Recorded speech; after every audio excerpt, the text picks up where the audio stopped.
Did she eat it all? Eat so much. Welcome to another episode of our live stream, My Journey to the Trinity. My name is Hussein. Happy you could be with us. Happy to be with you. Have Oh, thank you very much, Cancel. God bless you.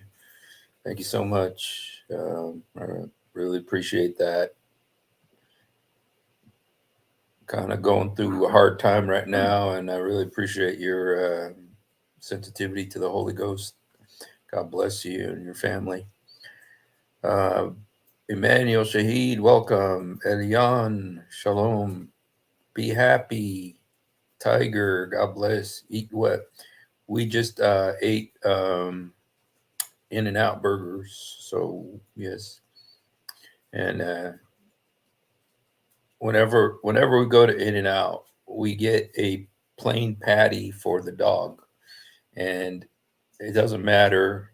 Um, it doesn't matter how much she ate before. If there's a In and Out patty, she eats it. Is very happy to eat it. So Elias is here. Welcome, Peter to Apologetics. God bless you guys. So anyway, I wanted to do nice. I had In and Out yesterday. Oh, awesome! You know, In and Out. It's uh, it's a great place, and they got scriptures underneath their cups. Let's see what scripture is in here. Uh, I'm getting usually okay. John 3:16. Wow, thank you so much, Moon God. God bless you. Lord bless you guys. Thank you so much. And um, and so the so today I kind of wanted to do the top 10 moments of Dawa. These are my opinion. Okay. Now I just want to clarify something because there's people talking about the Golden Pretzel Award and welcome, redeemed baby kittens. God bless you, my friend, my brother. Uh, some people, and it's easy to do, to conflate the Golden Pretzel and the top 10 Dawa moments, but they're not the same. The Golden Pretzel is for people who twist words and twist the truth. Um, how comes you never talk about your gospels? I talk a lot about my gospels, and and I welcome. God bless you, Yusuf. The Lord bless you, my friend. God bless you. Um, so the Golden Pretzel is for people who twist words like yes or ka, the whole group there. But the top 10 year end Dawa moments are actually, to tell you the truth, it's something I just thought about yesterday. And I thought, oh, that might be fun. So, yeah, so we're going to do that. We're going to talk about our top 10 favorite Dawa moments of 2023. And, uh, and, and Pretzel Party.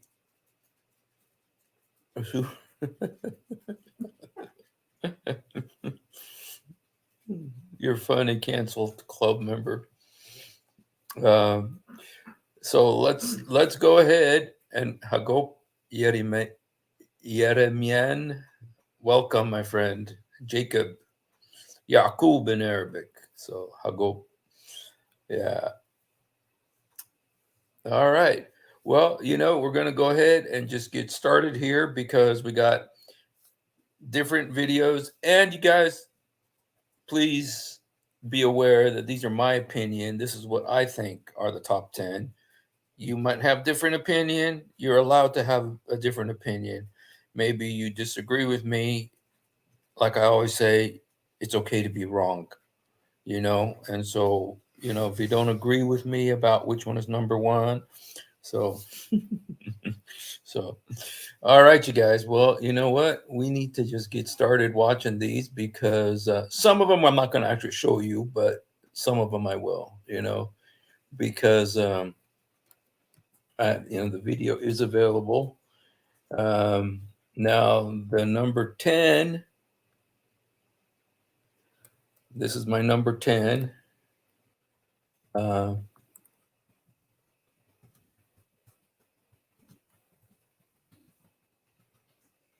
and I give thanks, special appreciation to J Apologetics and Daughter of Christ.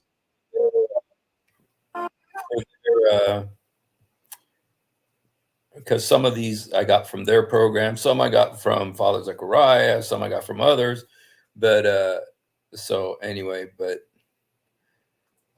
and the gift that keeps giving, Ali Dawa, of course. So here's number 10, you guys. Let's watch it together. I hope I don't get in trouble for putting these on because, every time you play a video, sometimes they give you a copyright strike. And okay, so let's listen to Ali here, our friend Ali Dawa. To it. The topic is secret second wives. And yes, the first topic is it okay? So we're going to do is 2 segments. The first one is going to be that is it okay for a man to be in a secret second marriage or third or fourth marriage for that? Let's start with you, Hijab, inshallah. So let me just summarize the points. I think when we say is it okay, now for Muslim people at least, this will become a fiqh discussion. This becomes a jurisprudential discussion, Islamic law discussion. So with fiqh, there's two. Okay, we've had 3 highfalutin words, okay? Jurisprudential, fiqh, sharia, all these words have come to kind of cushion what he's going to say. So it's good to use big 4-syllable or words that, sound really intelligent when you're going to have to defend something like this. So There's 2 components. There's the abstract and then there's the application. Okay, the abstract and the application. Now look at these women. Watch them as he starts unloading this thing. In fact, you can refer to as fiqh or the rulings, or the asl al-hukm, they would call it. And then it's really good when you got to defend something like this. Throw in some Arabic, like he just did. Asl al-hukm, the origin of the verdict. Okay, so tanzil al-hukm, which is the application. Tabdil al-hukm. Again, use Arabic words. Everything you do, see, this is all to cushion, to provide cushioning for what you're about to unload upon humanity here. Right? So, to give you an example, marriage itself can take different rulings. Sugar can take different rulings. Like if someone's got diabetes and they take sugar, that can be haram for them. You see, so this subject is like having diabetes. It's haram for you to have sugar if you have diabetes. Okay, but that's haram. It's haram to have sugar if you have diabetes. Okay, and I do have diabetes, unfortunately, but haram, that makes it almost a religious issue. It all makes it a theological issue almost. Yeah, Sharia issue. But the stuff that is permissible is what's amazing. So this is all good. This is all the cushioning, you guys. If someone is morbidly obese and they eat food, that can be haram for them. Okay, eating food, it's also because it's harmful. So even food can take different rulings. Even though a piece of chicken, for example, or a cube of sugar in itself is not haram, but it can be haram in certain situations. Yeah, and so there's lots of things like that. In general, when we talk about this issue here, to get straight into it, when we talk about secret second wives, there's no such thing as secret second wives in Islam, because there's no secrets in nikah. You need to have at least 2 witnesses, okay, according to the majority of scholars. The Malikiyah, they say you don't even need to have witnesses. They say it's The Malikiya. Okay, the Malikiya, you guys know you don't have to have any witnesses. According to the Malikiya, you guys, that's one of the four big schools of Islam. There's the Shafi'i, Maliki, Hanbali, Hanafi. And so the Malikiya, he's learned here, you don't even need to have witnesses. Okay, so mustahab, it's not wajib. For the most part, it's not wajib. Wajib means it's not, Necessary. necessary or obligated. It's a school of thought. But they use the hadith a'lan nikah, or you have to a'lan of the nikah. You have to, popularize it to the people. However, having said that, it is very possible for somebody to get married without telling their first wife in Islam as an abstract hukum. Why? Because there's no prerequisite, there's no conditioning. Ishtirat, there's no conditioning according to Ishtira. That's great. Ishtira.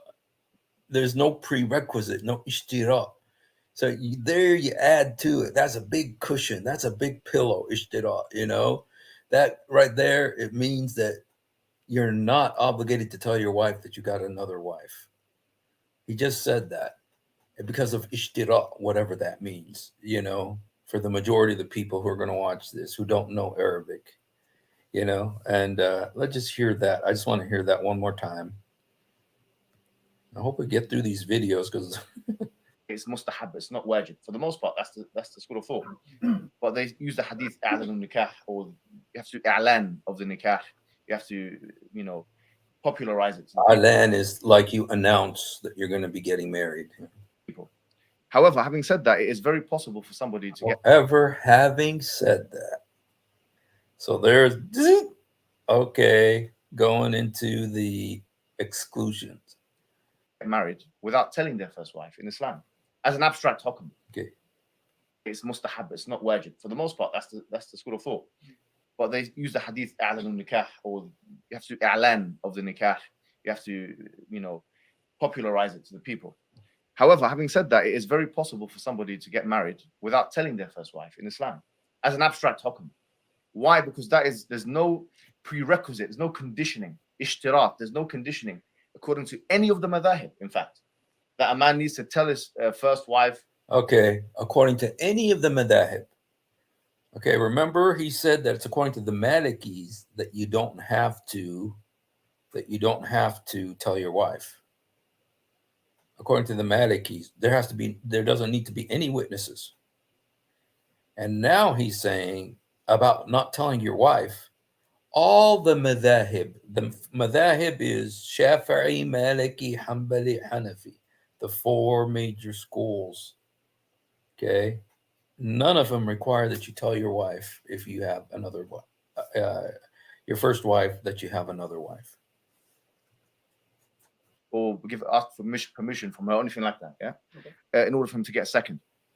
Practically, though, the issue is, if he does it, then he must now, and you think about it, if it's going to be a completely equal polygamy, which is the asl of the situation.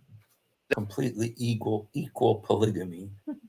Then he's going to be having to at least divide the nights equally. Because in polygamy, you don't have to divide the days equally, you divide the nights equally. Okay, with polygamy, you have to divide the nights equally, not the days, the nights.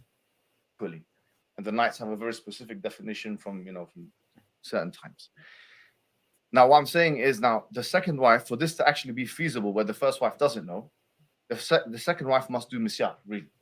For the most part, misyar is a kind of marriage where it's a tanazul an ba'd al-huquq, that she is voluntarily letting go of some of her rights. Forgoing her rights. And so, if she does that, and for example, she says to the man, "Come to me on such and such a day on this." Okay, so he has a secret wife. And she is allowed under Islam to let go of some of her rights. Okay, for instance, that, whatever those rights might be. And you guys, if you want to see where this is in chapter 4, verse 128 in the Quran. It says that it's permissible for a woman to forfeit her rights. It's permissible for a woman to forfeit her rights. Okay, so what he's saying here is absolutely in the Quran. Okay, that a woman can forfeit her rights, if she's the second wife, but he wants to keep her secret. that, there has to be some kind of arrangement to keep it secret from the first wife. So she has to let go of some of her right to come out and say, hey, I'm Mrs., Mimi Hijab or whatever. So this such and such a night or such and such a place. This is legitimate in Islam. In fact, it has an asl in Islam. this is legitimate in Islam. The Prophet ﷺ, Sauda bint Zam'a did this with him. She let go of her nights for Aisha radiallahu anha. So it's not. He's talking about when the old wife, remember the old wife, Salwa, she was getting old and fat. And so Muhammad said, he wanted to divorce her. He says, you know what? I got all these young, beautiful wives, and, you're old and fat. And she was old. She was older than the rest of them, but she was younger than him, And so, but he wanted to divorce her. And so she said, no, don't divorce me. Just give my night to Aisha, And so Muhammad did not divorce her, It's not haram. In fact, it's something the Prophet ﷺ did himself. So the question now is, okay, you've got other issues like inheritance, because the inheritance changes. You do have to actually change your inheritance. It's interesting. Anyway, guys, we could watch this. It's so fascinating to watch them defend this insanity. And so I'm not going to that's number 10. That's the number 10. He said it needs opinion. Who said that? Yes. Can you show the verse in the? But his opinion is based. Oh, Sahih Wazir. Okay, let me just. Somebody said that it's just my opinion. Let me go ahead and show you the verse. And I'm glad. The fact that Ilyas is upset about this, I'm very happy that he's angry about this, because that means that he knows this is wrong. He knows this is filthy. Are you listening to what Muhammad Hijab is saying, Ilyas? This is what your religion is. This is what Muhammad did. He's even telling you. The amazing thing is that Muhammad Hijab is telling you that the Prophet did it. Muhammad did this. So if you're following this, it's because you want to follow this, but know what you're following, and your conscience is bucking this. Your conscience is saying, no, this is wrong. This is wrong. That's awesome that your conscience is doing that. Please listen to your conscience and leave Islam.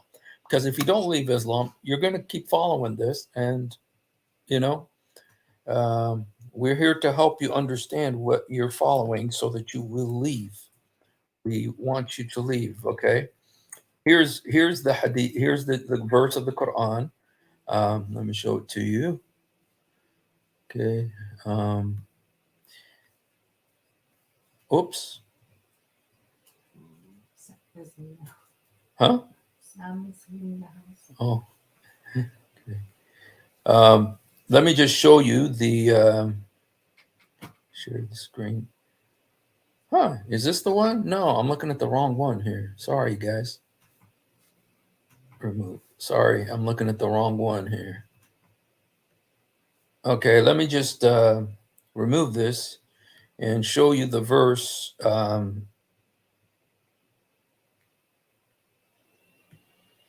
To show you that the Quran actually says this, and you should leave Islam because the Quran says this. Okay, it says, if a woman fears indifference or neglect from her husband, there is no blame on either of them if they seek a fair settlement which is best. Humans are ever inclined to selfishness, but if you are gracious and mindful of Allah, surely Allah is aware. Now, وَإِنْ إِمْرَأَ خَافَتْ مِنْ بعلها نشوزا. Okay. لا جناح عليهم إن يصلحون بينهم. Okay, it's saying, and what's interesting about this verse, you guys, is that this is the same word that's used in 434. The word nashuz. In Arabic, it's the word nashuz, which is here it translates it indifference or neglect. But in verse 434, it's rebellion. If a man fears rebellion from his wife, let him admonish her, send her to bed, and beat her. That's what it says in 434. That's what a man's supposed to do if the woman does nishuz. But if the man does nishuz, this is the verse for the if the man does nishuz, this is what the woman can do. She can forfeit her rights. It's okay for her to forfeit her rights if the man does nishuz. Okay. If the woman does nishuz, the man can beat her. But if the man does nishuz, it's okay for the woman to forfeit her rights, to abdicate her rights. This is exactly what this is saying, you guys. This is 4:128. Ilyas, this is what your religion teaches, what your Allah teaches. Leave Islam, my friend. Okay? And if you're a woman, please leave Islam today. You know, now you know what? There's lots of very good Muslim husbands. I know it. I know there are. I know many of them. Wonderful, beautiful people. The problem isn't them. The problem is this. The problem is that this is what Allah said. Okay?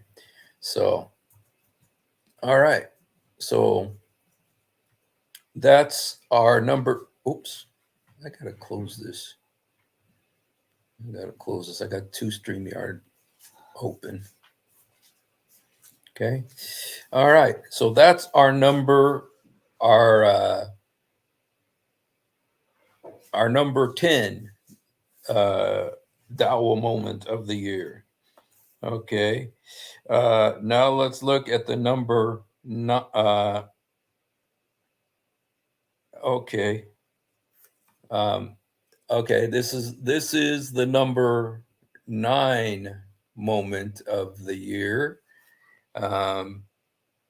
Let me go back here a second. Okay, where is it? Okay.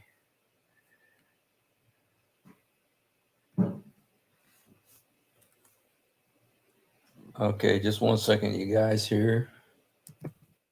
Oops. Sorry, guys. Okay. Okay.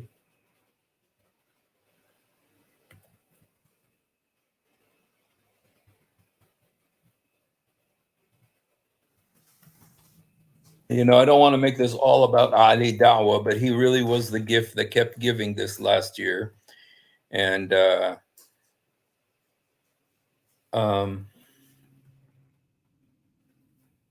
see if I got this. Okay. This was okay. This was seriously one of the finest moments. Maybe this deserved to be number 1, you guys, but this was awesome. This was seriously awesome. So let me just share this video. This is number 9. Okay, if you guys know the Beatles, they had a song called Number 9. So, okay. Now again, this is from J Apologetics and Daughter of Christ. And it's about Ali Dawa again. Sorry, guys, you're getting an overdose on Ali Dawa tonight. He's the one who really was the gift that kept giving this year. Okay. Community Ali drama instead of primarily 2, but we're going to show the video like we always do, uninterrupted, and then we will replay it and comment as Call of Duty. Bang out a few videos. Yep, it's full screen. Yeah, and then we'll comment afterwards. Having a nice time. Gonna order some food. Maybe play some Call of Duty. Bang out a few videos.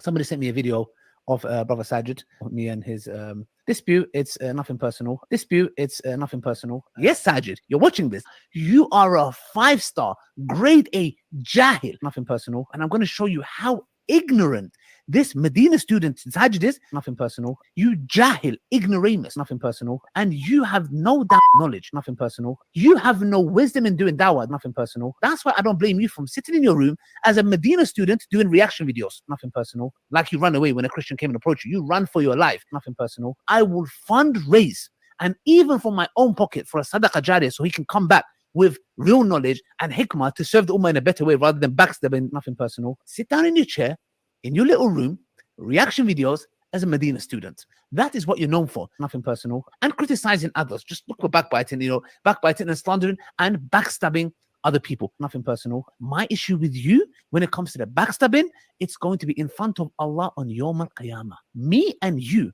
Nothing personal. Somebody sent me a video of Brother Sajid. As you guys know, me and his dispute, it's nothing personal. It's a matter of, I've said it before, about the backstabbing. And it's not just me, he's done it to many people. He's an armchair critic who has no qualifications. He claims that he done 5 years in Medina. In the video, he mocks me and he's doing a side dig because I sat down with an individual called Oli.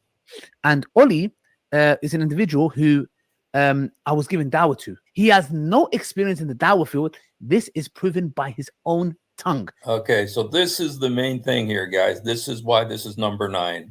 Now, it could have been number 9 just for what you just saw there between two of the Dawa giants or YouTube giants, you know, going at each other like that. But what the real reason why I chose this for number 9 is what you're going to see now. Okay.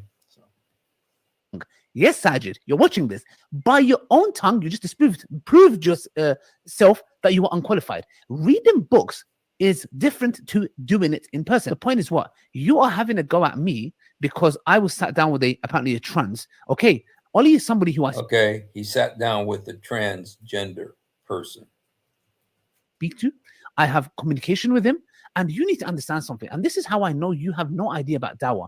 Learning something theoretically and applying is separate. I would love to see you in a debate against an enemy of Islam or Dawa for that matter. Like you run away when a Christian came and approached you. You run for your life. Why? Because you know you're untrained, you're unqualified. Now, Oli is somebody who I've been to his house. I've met him in central London. I have a relationship with him. Okay, so this star Ali was a transgender or transsexual. You know, I'm not sure exactly how else to say it. So them. And guess what? The very person that you mock, which is him and myself, you have no wisdom in doing Dawa. That's why I don't blame you from sitting in your room as a Medina student doing reaction videos. Now, Oli, guess what? He has recently, well, about a year ago, left all of that behind him. He left the tranny life. He left the life as a transgender person. I gave him a Quran. I spoke to him, etc. He's a Christian now. Before he was not someone that really believed in God. And guess what? He is now from Ahlul Kitab. He is from the people of the book. So I think this needs to be number 1. Anyway, Ali Dawa spoke to him. This guy is no longer living the transgender life. He became a Christian. He became a Christian. Thanks to Ali Dawa. Ali Dawa, whatever he's doing, he needs to continue doing it because he's winning these people to Christ. So he is now a Christian. That is a step closer to us, to Islam. You have No, it's not a step closer. It's not a step closer.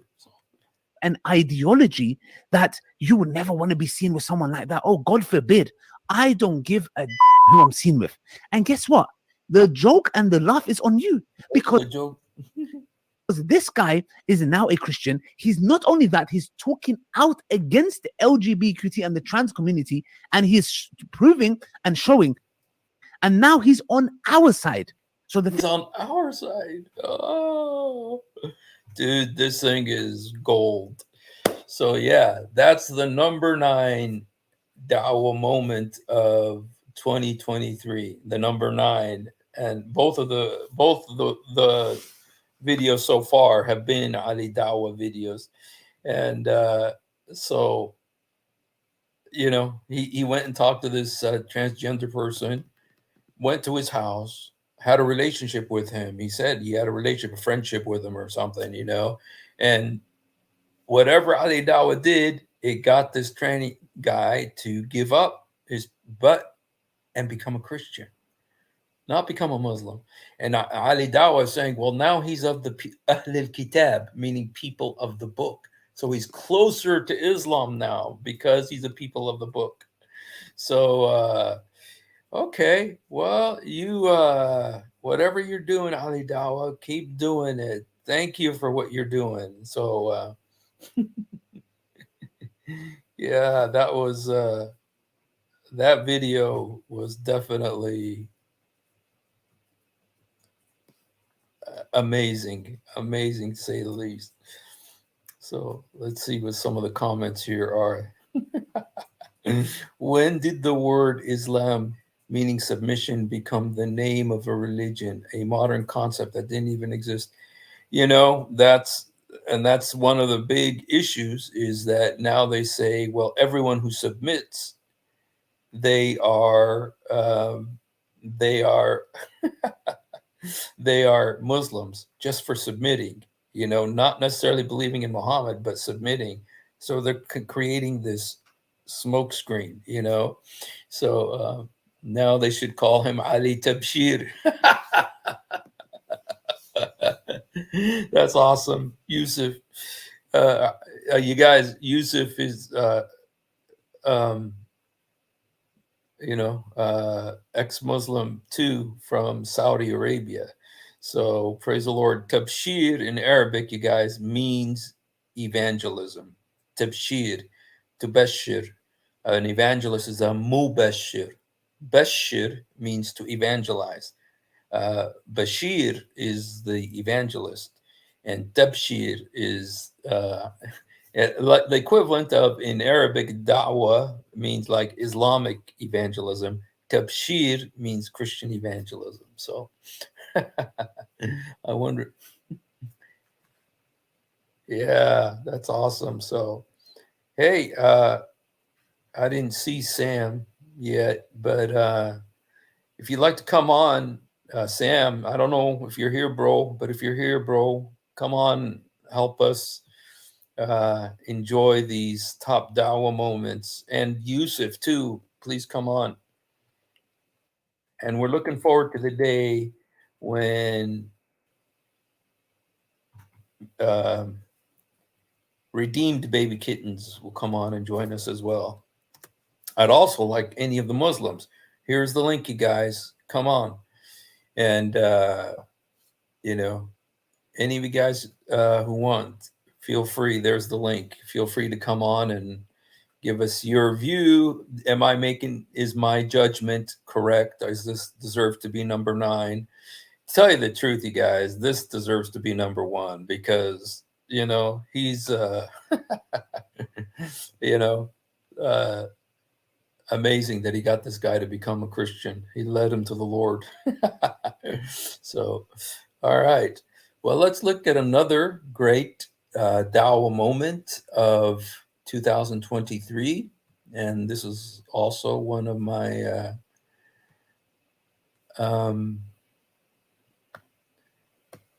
okay.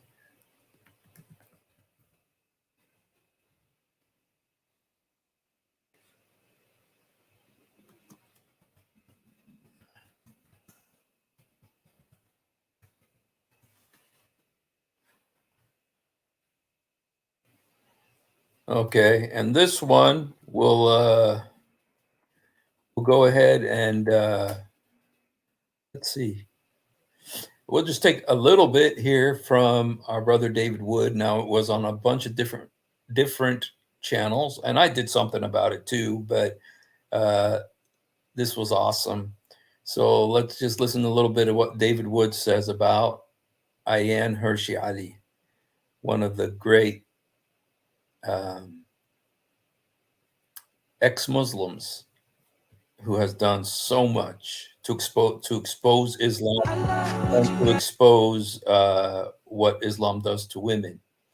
You know, so there's lots of ex-Muslims who do great things. She's one of the ones who took it into. She's one of the ones that really took it. Even she wasn't a Christian. You know, she was an atheist. To where when she left Islam, she was very determined, just on a humanitarian basis, not a religious basis, but on a humanitarian basis, to expose Islam and what it does to women. Big issue was, you know, female circumcision. She did a lot about that. And she's from Somalia, where that is practiced. And so she went to Holland, the Netherlands. And in the Netherlands, she actually became a member of parliament there. She became a member of parliament. I mean, just phenomenal what she accomplished. And she really did a lot to expose Islam and but she was doing it as an atheist, not to get people to come to the Lord. She did it as an atheist, but she just saw the danger of the ideology of Islam and danger of what Islam does to women. And so she wasn't doing it as a Christian. Okay. But, and she did a movie. She was involved with the making of a movie called Fitna.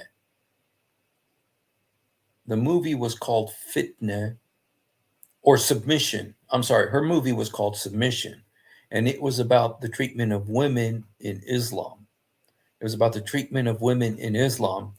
And the guy who helped her make that movie, his name was Theo Van Gogh. Now, you recognize the name Van Gogh because the famous artist, what was the famous artist's name? What was the guy's name? Van Gogh? Huh? The famous artist Van Gogh? Yeah. What was his name? His first name? Do you remember? No.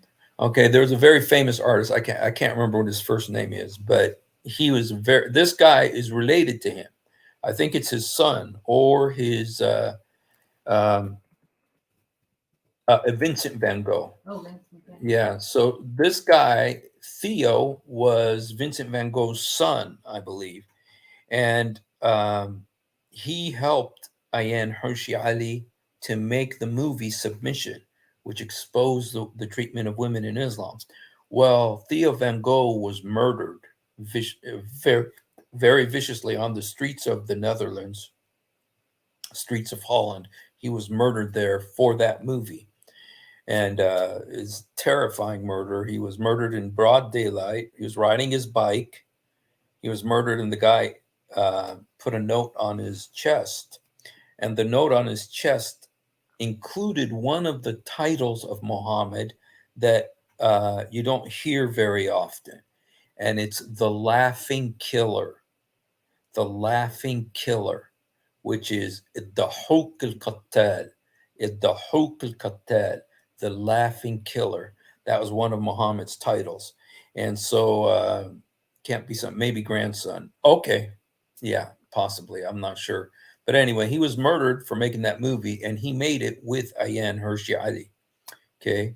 So anyway, but Ayaan Hirsi Ali has been an atheist, even though she's been very anti-Islam and has been one of the great ex-Muslims in terms of exposing Islam, not just to Christians, not just to the church, but to the world, because she has had books, very successful books about Islam that have been bestsellers on the New York Times bestseller list. Okay. So now that's false. What's false? What's false, Ilyas? Tell me what's false. What did I say that's false? About Dahuk al-Qattal? I can show you a video about that if you want. But it takes too much time and it's in Arabic. But I'll show you a video if you don't believe that that's one of Muhammad's names. Dahuk al-Qattal, the Laughing Killer. Okay, because when he used to be fighting and killing people, he'd be laughing too. So they used to call him the Dahuk al-Qattal. So anyway, but this guy who killed Theo Van Gogh, he put a note on Theo Van Gogh's chest that said the Dahuk al-Qattal, the Laughing Killer.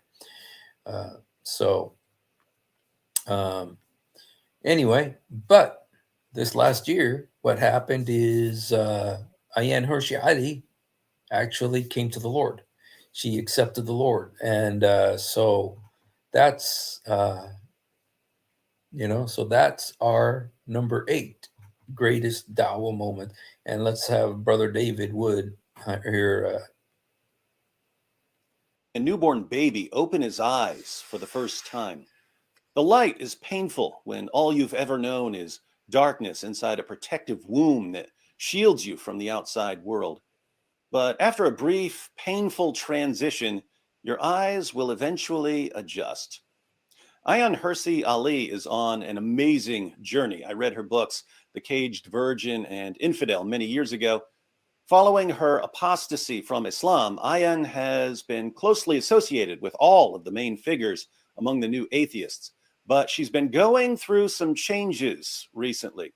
If you listen to her, you'll hear her saying things like, God given. I think power is a given. It's like the law of gravity, and there's also powerlessness, and none of us want to be powerless. But there is God-given natural power. Ayan Hirsi Ali has God given power. It helped her escape Islam, and now it's helping her escape the new atheism. This clip is from a recent panel discussion with Jordan Peterson, Oz Guinness, John Anderson, and of course, Ayan Hirsi Ali. They're discussing the significance of stories, big stories, stories about our place in the world. I watched it after Ruslan posted some of what Ayan said. Ayan is going through a transition that I've been seeing over and over and over again. People who, just a decade or so ago, were extremely hostile to Christianity or religion in general are starting to warm up to some very religious concepts. Suddenly, they start talking about the transcendent, something beyond ourselves. And it's very arrogant to assume that you can change human beings to fit into all sorts of modules. Therefore, you accept that there is a power transcendent above us. A power transcendent above us? A power transcendent above us. And anyway, but as you we'll listen to a couple more clips from Ayan Hirsi. That doesn't sound like Dimensional purpose. Go and do this. Make everyone a Muslim. And if they refuse, kill them. And then the day of judgment will come and life will be over. That's a simple story. But it's an abiding story. It's been around for 1400 years. better than Islam. To be fair, pretty much anything is better. And do this. Make everyone a Muslim. And if they, with a God and a theology and a story that gives individuals. And it's also superior, I would say, to the faith that I grew up in, with a God and a theology and a story that gives individuals a sort of one-dimensional purpose. Go and do this. And in many ways, it is superior to the nihilistic Nietzsche type. From Christianity instead of atheism. And in many ways, it is superior to the nihilistic Nietzsche type atheistic theology that human beings can do, and they can create everything, and they can manipulate. Wait, Okay, now that's there. She was talking about Christianity. Christianity is what is superior, and she goes on to say, and I know I think you guys know this already, but I just kind of wanted to show it because this is very significant here. Listen to what she says here. A God and a theology and a story that gives individuals with a God and a theology and a story that gives individuals a sort of one-dimensional purpose. Go and do this. Make everyone a Muslim. And if they refuse, kill them. And then the day of judgment will come and life will be over. That's a simple story. But it's an abiding story. It's been around for 1400 years. better. But she says in this interview that Christianity is better than that. And then how she came herself to accept the Lord. And so anyway, for that, Ayan Hirsi Ali gets our number 8 Dawa moment of 2023. All right. Then we're going to go to, let me see. Okay, 1 second here. I'm going to show you another video. Not everything I show you is going to be a video tonight, but the first few are all videos here. And okay,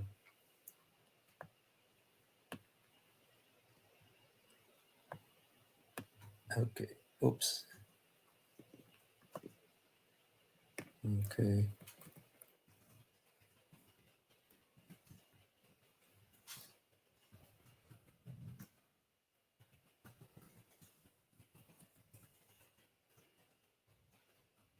Okay. All right. This is one of the Dawa moments of 2023. Unfortunately, very, very Very famous moment in the last year, and you guys all know it.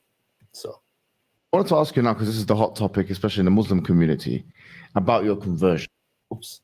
I wanted to ask you now, because this is the hot topic, especially in the Muslim community, about your conversion. Yeah. So tell us the story, like what happened exactly. Well, I think a lot of people who've been following me for a while understand that I've been very respectful of Islam for a long time. Yeah, sure. I was born in a Christian country. I was raised as a Christian, and I've always been very respectful of Islam. And it's become more and more obvious to me and more pertinent that Islam is the last religion on the planet.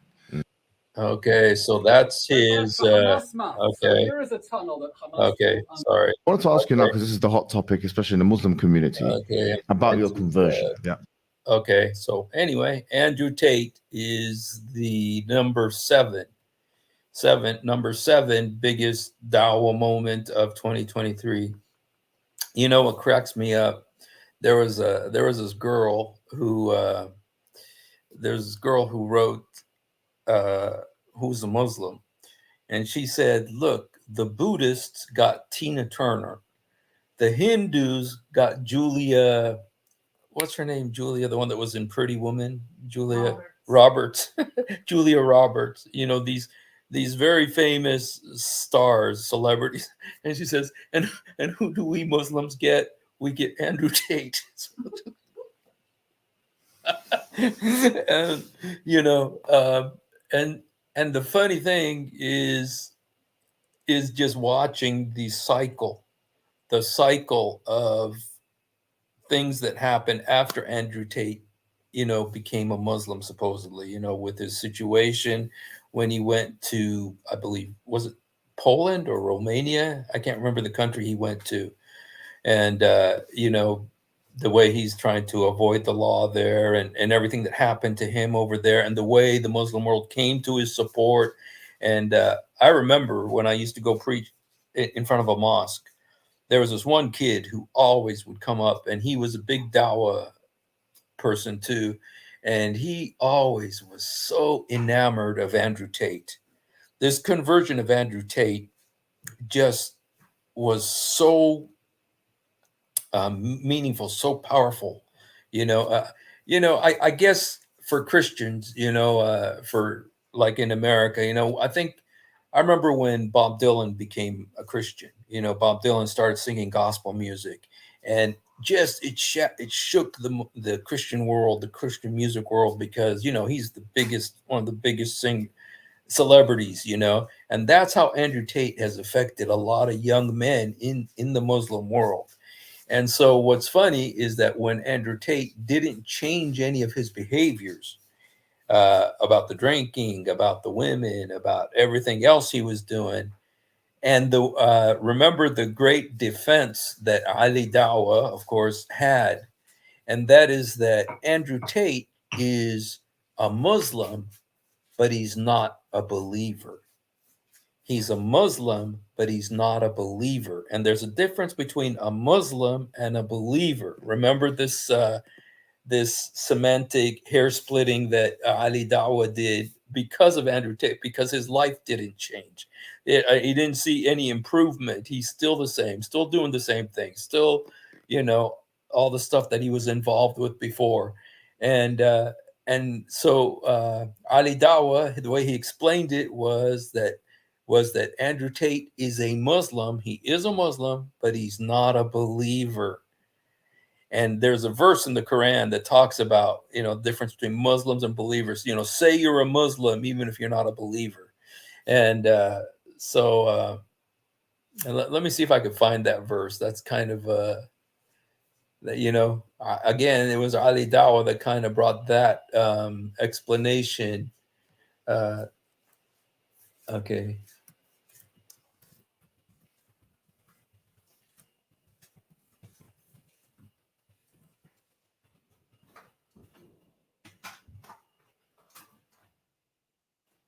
Okay.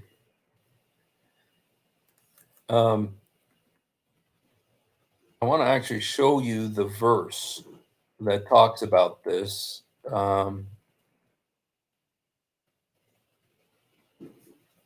Okay. Give me 1 second here, you guys, to look for this.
Okay, guys. Sorry, I wasn't able to find the. Oh, sorry.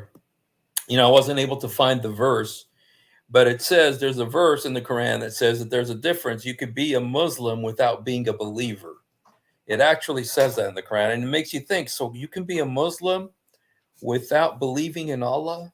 Can you be a Muslim without what does it mean to be a believer? A believer is someone who believes something. So can you be a Muslim without believing in Allah? Can you be a Muslim without believing in Muhammad or believing in the Quran or believing in the religion? That was the yeah. If you remember the verse that in the Quran, I can't remember it right now, but oh, here's Yusuf al-Mughallaq, you guys. Hello, Yusuf. Hey, brother Steve, how you doing, man? Good. God bless you. How you doing? I'm doing all right. Praise the Yes. Lord. Hallelujah. Good. I was hoping Redeemed will come on. Yeah.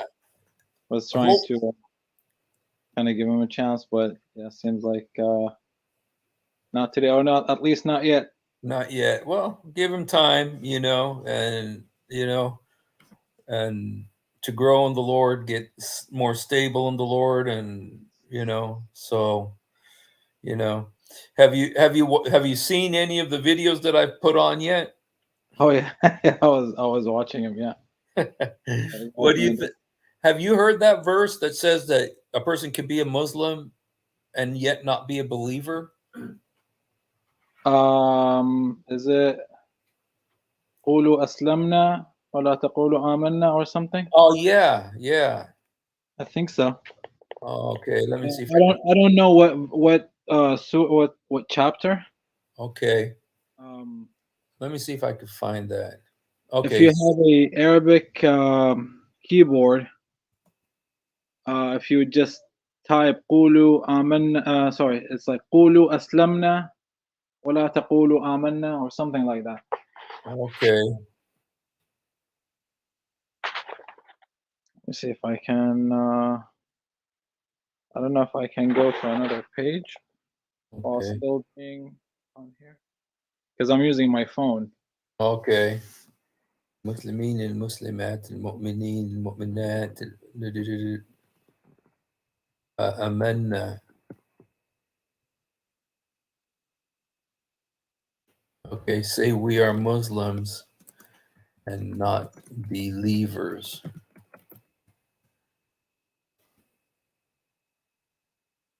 Okay. It would be say we are Muslims and don't say we are believers or something like that. Yeah. Ulu. Yeah. Anyway, that was the verse that Ali Dawa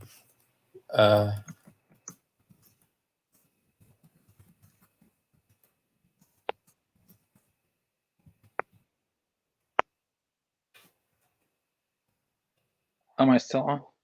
yeah. Yes. Oh, I don't know what happened. Yeah, I think I cannot leave the page. I tried. Well, that's okay, man. Yeah, the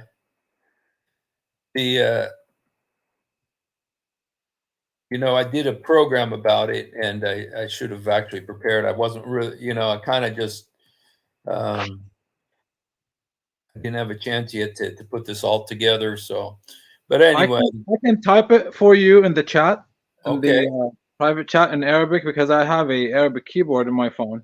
okay, Probably you can just copy and paste, and maybe you can find it. okay, all right.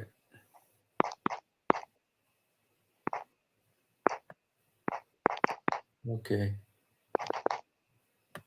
Say, all right.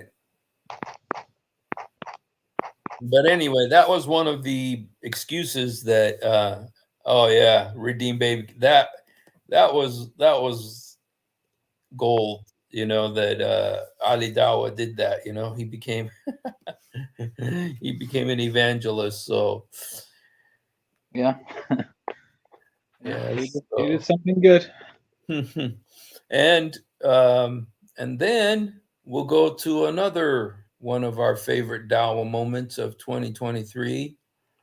And this is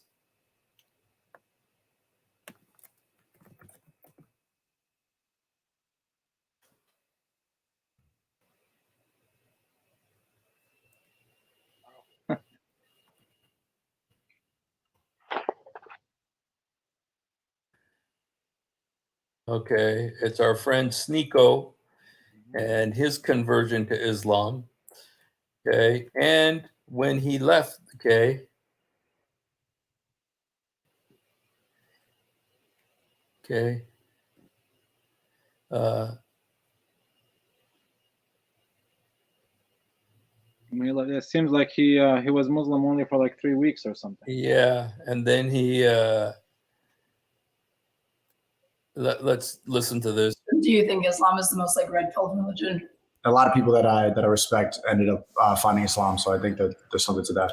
Is Andrew Tate? Yeah, he's a Muslim He's now. a Muslim. Yeah. Are you against grooming? Yeah, that's gross. How do you feel about like the fact that Muhammad like married a 9-year-old girl?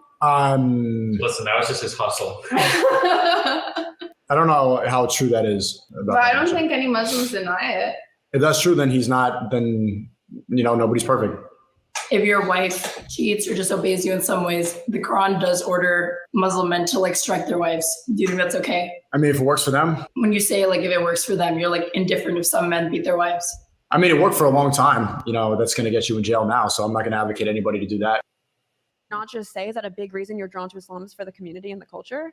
And also, I believe in isn't part of the underpinning of culture like the stories that are told and what you're taught from a young age? The stories don't go. I'm saying I didn't want to pursue the learnings in a community that propagated those types of ideas. Does that make sense? I think you should take those offhand stories and not consider that. You should look. Do you think Islam is the most like red-pilled religion? A lot of people that I respect ended up finding Islam, so I think that there's something to that. Is Andrew Tate? Yeah, he's a Muslim now. He's a Muslim. Yeah. Are you against grooming? Yeah, that's gross. How do you feel about like the fact that Muhammad like married a 9-year-old girl? Listen, that was just his hustle. I don't know how true that is. But I don't think any Muslims deny it. If that's true, then he's not. Then nobody's perfect. If your wife cheats or disobeys you in some ways, the Quran does order Muslim men to like strike their wives. Do you think that's okay? I mean, if it works for them. When you say like if it works for them, you're like indifferent if some men beat their wives. I mean, it worked for a long time. That's going to get you in jail now. So. Okay, so there's our number 6 video, Sneeko. Yeah, wow. He became a Muslim. He left Islam, and he was okay with all of that. So did you follow that whole episode very much, Yusuf? Did he go to Umrah just not too long ago? Yeah, with the Uthman. Yeah, the Umrah is the small Hajj, That's crazy. Yeah.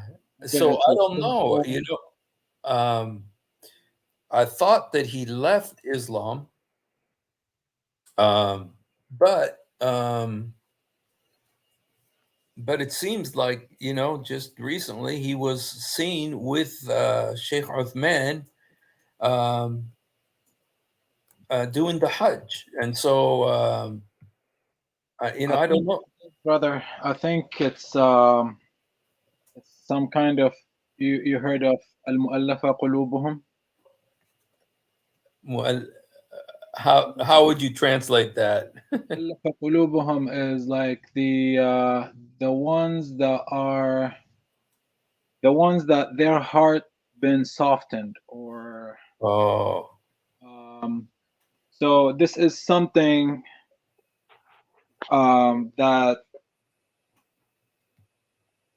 when you try to invite someone to Islam, and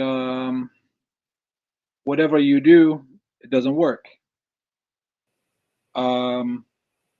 You try bringing them verses from the Quran, it doesn't work with them. You give them hadith, it doesn't work with them. You show them Islamic teachings, it doesn't work with them. Nothing works with them. Then how do you soften their hearts?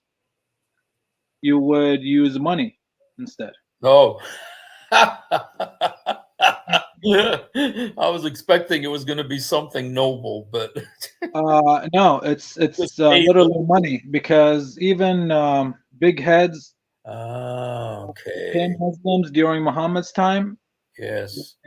Abu Sufyan, if you Okay. heard this name, Muawiyah, who else? Muawiyah the caliph? Muawiyah the caliph and his father Abu Sufyan. They both became Muslim. They were the first people who were called al-mu'allafa qulubuhum. Meaning they were bought. Yes, they were bought. Each one of them, at least Abu Sufyan and Muawiyah, they were bought. I mean, it's in the hadith. I'll have to find it for you. I don't have it right now. But they were bought with 100 camels each. Oh, that's right. I remember that. Yeah. So this is al-mu'allafa qulubuhum. Okay. Which Wow. is, during that time, compared to now, it's like I'm giving someone 100 GMC trucks.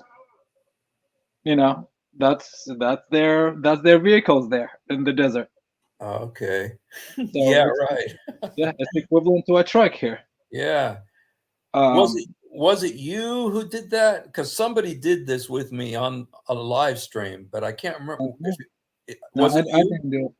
I didn't do it. Okay. Something funny. Yeah. My family tried that with me. Oh. To bring me back to Islam. Wow. You mean they tried to bribe you? Yeah, they tried to oh, you're probably you're confused and upset, and probably we're sure you're in need for money, and because they know my situation with work here, so they brought it up. And I'm like, oh, is that like some kind of mu'allafa qulubuhum? They got some kind of bribe. Yeah. Wow. Well, you know what? Yeah, you know what? That they did that. And I'm trying to remember who did this, because there was somebody just recently who actually did it in Arabic with me, went through it in Arabic about the mu'allif al-qulub, the trying to win their hearts, or to buy them, So wow. So you never know. There's a lot of money that goes into these Dawa projects. Yeah, so I'm wondering if Sneeko, because I mean I saw videos of him about buying land or investing or whatever. He was complaining about investing and taking loans from banks and alcohol and drugs and all of that, and we cannot have our fun in Islam. I don't want to be a Muslim anymore, right? I mean, that video went viral. Then all of a sudden, I see him. I see videos in Mecca. with Uthman in Mecca. Yeah. So yeah, I wonder if someone tried to manipulate him with money and a trip to Saudi and maybe a wife and maybe, you never know. So it doesn't have to be cash money. Yeah. It can be anything. Wow. Yeah,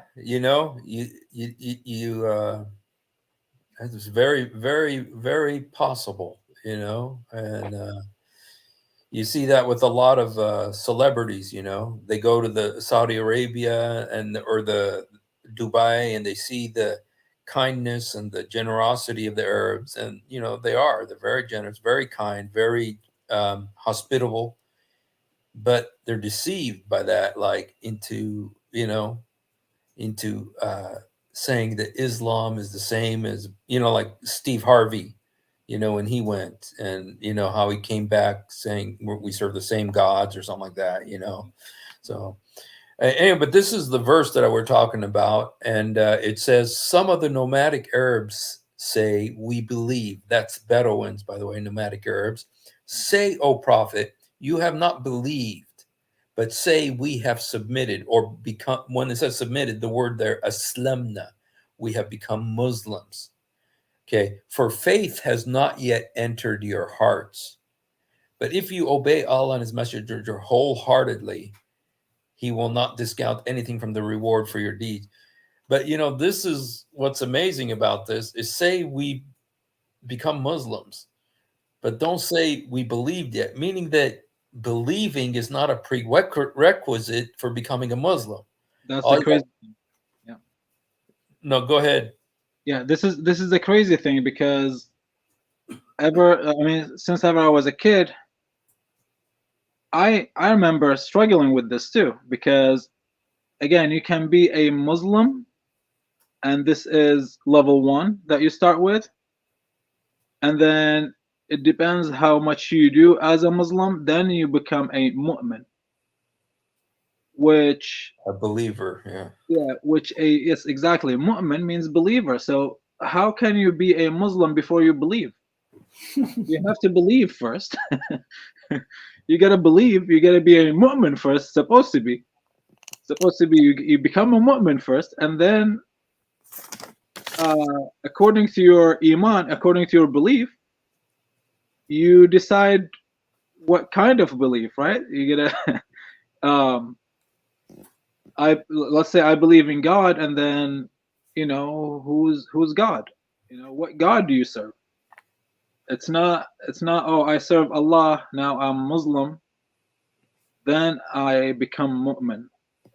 If you're Muslim, you already believe in God. You already believe in a religion. You already believe in heaven and hell. You already believe in all of that. So you are already a mu'min.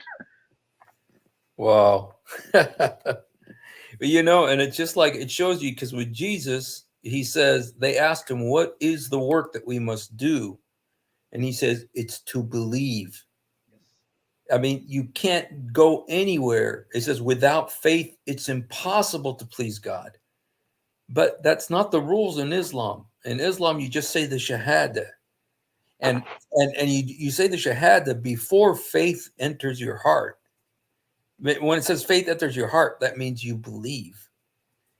Yes. So you don't have to believe, just say the Shahada, and that makes you a Muslim. And later on, and that's kind of like what Ali Dawa was saying. He says that I accepted Islam, and then later Iman entered my heart, faith entered my heart.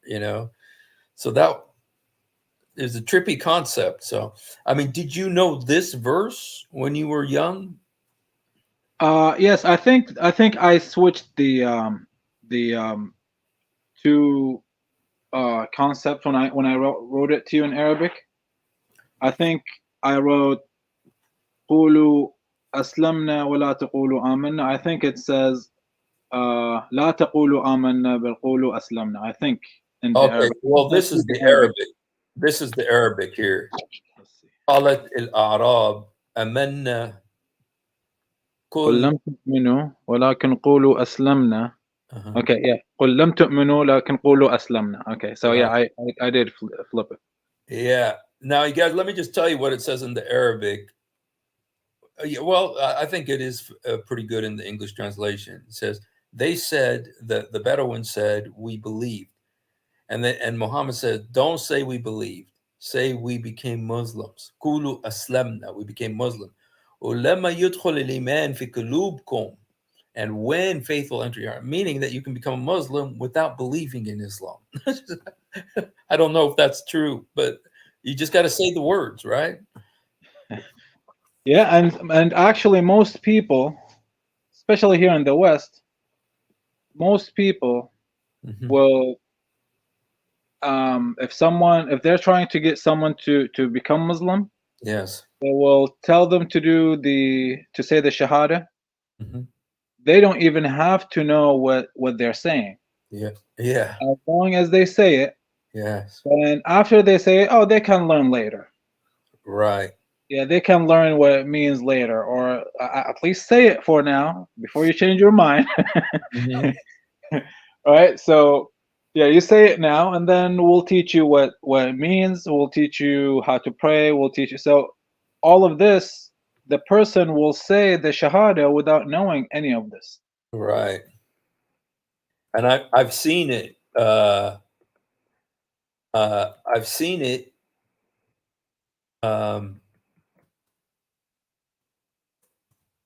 I've seen it in the universities where they're talking to these young kids. You know, they come up to them, and these young kids, and they say la la la, la mama, you know, they don't know what they're saying, but that's what they're telling to do at the Quran table, you know, and they don't realize that, you know, once you say that, you can't leave. You know, you're stuck. You are a Muslim, and you know, and so they don't have a clue what they're doing. And you know what? I'm okay. Actually, this is going to be my next subject, and so let me just do this. Let me just do this because this is going to be my next number 5 Dawa moment of 2023, which is okay.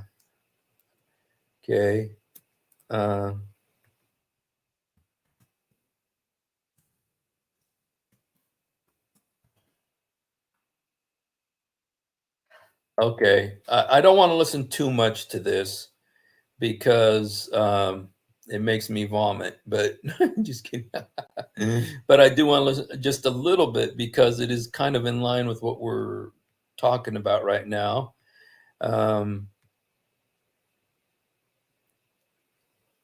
Okay, this is the number 5 Dawa moment of this past year. It was Tell me about that and how this Yeah. came about. Well, the word revert, it refers to the idea that if you were this is a very famous singer in the West. Her name is Sinead O'Connor, and she was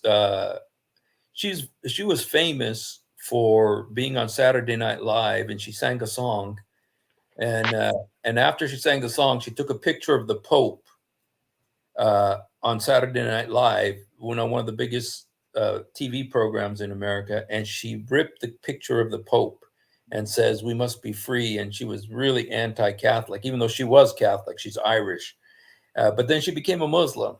And so, just listen a little bit what she's saying here. This is our number 5 Dawa moment of 2023. So. were to study the Quran, you would realize that you were a Muslim all your life and you didn't realize it. It's just And waiting to happen to you. That's what happened to me. Yeah. So I'm 52. I grew up in a very different Ireland to the one that exists now, and it was a very oppressed country, religiously speaking. And everybody was miserable. Nobody was getting any joy in God. And whatever the church were teaching, and they weren't happy either, whatever they were telling you God said, I thought, well, it makes no sense. Sure. And then I started studying scriptures from different religions, trying to find, the truth about God as such. And I left Islam until last and I never thought I would join a religion. I left Islam till last because I had so much prejudice about Islam, Yes. And then when I started reading, and I read just chapter 2 alone of the Quran, I realized, oh my God, I'm home. I've been a Muslim all my life and I didn't realize it. It's a way of thinking, Islam. Yes. You could almost be a Muslim without actually officially being a Muslim. Yeah. It's a headset. It's if a Muslim is only a person who believes that nothing in the universe should be worshipped except God. So I you've know. embraced it in all its totality, I suppose you could say it. And the I mean, you know, this, Yeah. just to be whatever, but like in the same way that I would have embraced Christianity, there's things I like and things I don't course, like, and you know, things I identify with and things I don't identify with. Do you know what I mean? Okay, she's saying there's things she likes, things she doesn't like. In Islam, you can't throw out the things you don't like. You are stuck with them. You know, it's not like you take 50% of Islam. But one thing she says here that was so interesting is she says she didn't have to give up her Christian beliefs Yeah. because Yeah, you that's can. that's a script, man. That's a script. Everyone says that. They all say that. Yeah. Oh, you still don't. You don't lose Jesus. You still believe in Jesus. Yeah. Yeah. And so but you know what? When I heard that, I said, why is she saying that? Except that she's been lied to. Yeah. She has been lied to. She's been seduced by these. You know, the Bible talks about seducing spirits at the end of time. And just listening to her, you know, it made me see the seducing spirits that lured her, you know. And but anyway, she died this last year, and when she died, everybody was talking about her Islam. She became Muslim, became religious, and you know, and you know how anyway. Yeah, I saw the news show. They did a janaza for her or whatever. Oh, really? Yeah. Yeah, well, you know what? You know what? She really didn't understand Islam. You know, when I watched the videos of her and stuff, she did not really understand Islam. And that's what happens so often is that people are lied to. Hey, Redeemed Baby Kittens, God bless you. We're so happy that you are here, man. And we want you to always be here. This is your safe space here, okay? We care about you, want you to grow in the Lord, know more and more about Jesus. And so God bless you and thank you for coming tonight, man. And hang out for as long as you can. We got a couple more videos. We only got like 4 more issues. So, all right. So yeah, so that was our number 5 video for the number 5 Dawa moment of the past year. But the next one is one that that I play almost every day, but this was worth its weight in gold. And so let's play this. This is the number 4 Dawa moment of 2023. If you have ever wondered why Dawa apologists lie so much, it's because on a rare occasion that they tell the truth.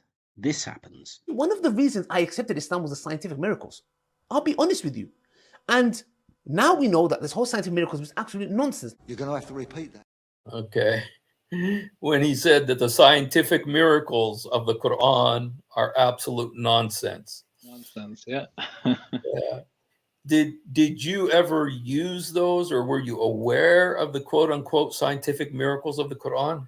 Yes, and notice every time those scientific miracles are mentioned, there is something that's said right behind it, right after they say it. Even though the Quran is not a science book. Right. You know why? Because everyone believes there is no science in that book. There is no scientific miracles in that book. So it's more like a they have to, you know, and they have to involve psychology in it. They bring this this word right behind it, this phrase right behind it, even though it's not a science book, but still it shows enough science. And then it's, you know, they will bring the 2 C's that they don't mix. They'll bring the creation of the baby in the womb. They will bring what else? that everything lives by water. The water cycle, and the sun, and that the shamsu tajri mustaqarran laha. What is it, like the sun? Sun is moving in its orbit or running in its orbit or whatever. But then everything that you respond and you tell them, this is not that's against science. That's not science at all. It has nothing to do with science. Oh, what do you know about science? This scientist said this and that scientist said this. This Yes. doctor said this and that doctor said this. It's like, but is it really proven? The moon split. Even NASA said. Yes. Of course. That's why about 10 years ago, 12 years ago, brother Rashid, the Moroccan guy, Yes. he had to interview someone from NASA in his show. Why? Because it's embedded in our heads, or in every Muslim's head, that NASA agreed to it. The guy says no. If I agreed with it, I lose my job. That's me lying. I did not see this. Well, I think they said some of the astronauts went up to the moon and they saw the line. They saw the line. It says yes, they saw the line, and it's perfectly. That line is splitting it exactly in the middle. Yes. The guy himself in the interview said no, that's a lie. No one said this. Yes. Yeah. That's awesome. So yeah, I mean, we heard it all. I mean, me and you grew up in this religion.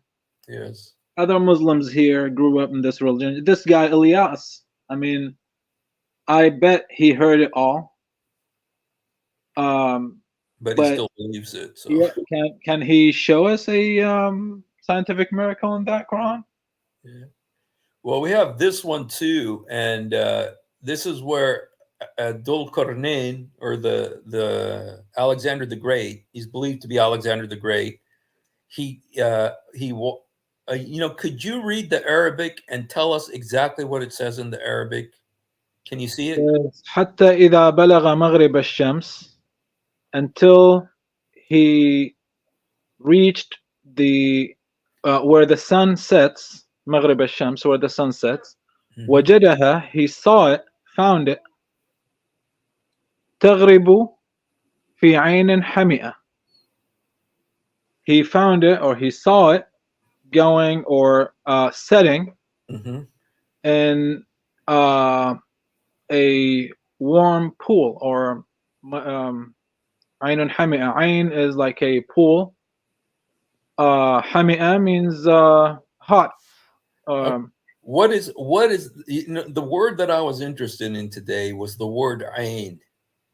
Ain is a spring, like a little spring. I mean, when you say ain, you're not talking about the Pacific Ocean. Yeah, you see, I mean, if you go to some places in the desert, you will find an oasis, for example, right? And then there is water coming out of the ground, right? And that's what makes Ain, this spring. So it's a tiny little body of water, like a pool or like a pond, a small pond or something. Yeah. So, but that's exactly what this word means. It's not. If it was sea, you'd say bahr, and like a sea, like the Sea of Galilee or the Mediterranean Sea. It's bahr. If it's a sea, an ocean, it's muhit. That's the ocean. But or if it's a river, a nahr. But this is about a tiny little pool of water. It's a small little, Ain, actually, the word ain actually means eye. Exactly. Yeah. So it's like a little eye of water, like a little tiny, pool of water that, you could wash your feet in or something. So, well, think about it this way. I heard the argument. Oh, he saw it going behind a, or like whenever the sun sets, it looks like it's going into the sea, Uh-huh. the ocean, or whatever. If you're sitting or if you're standing on the beach, Uh-huh.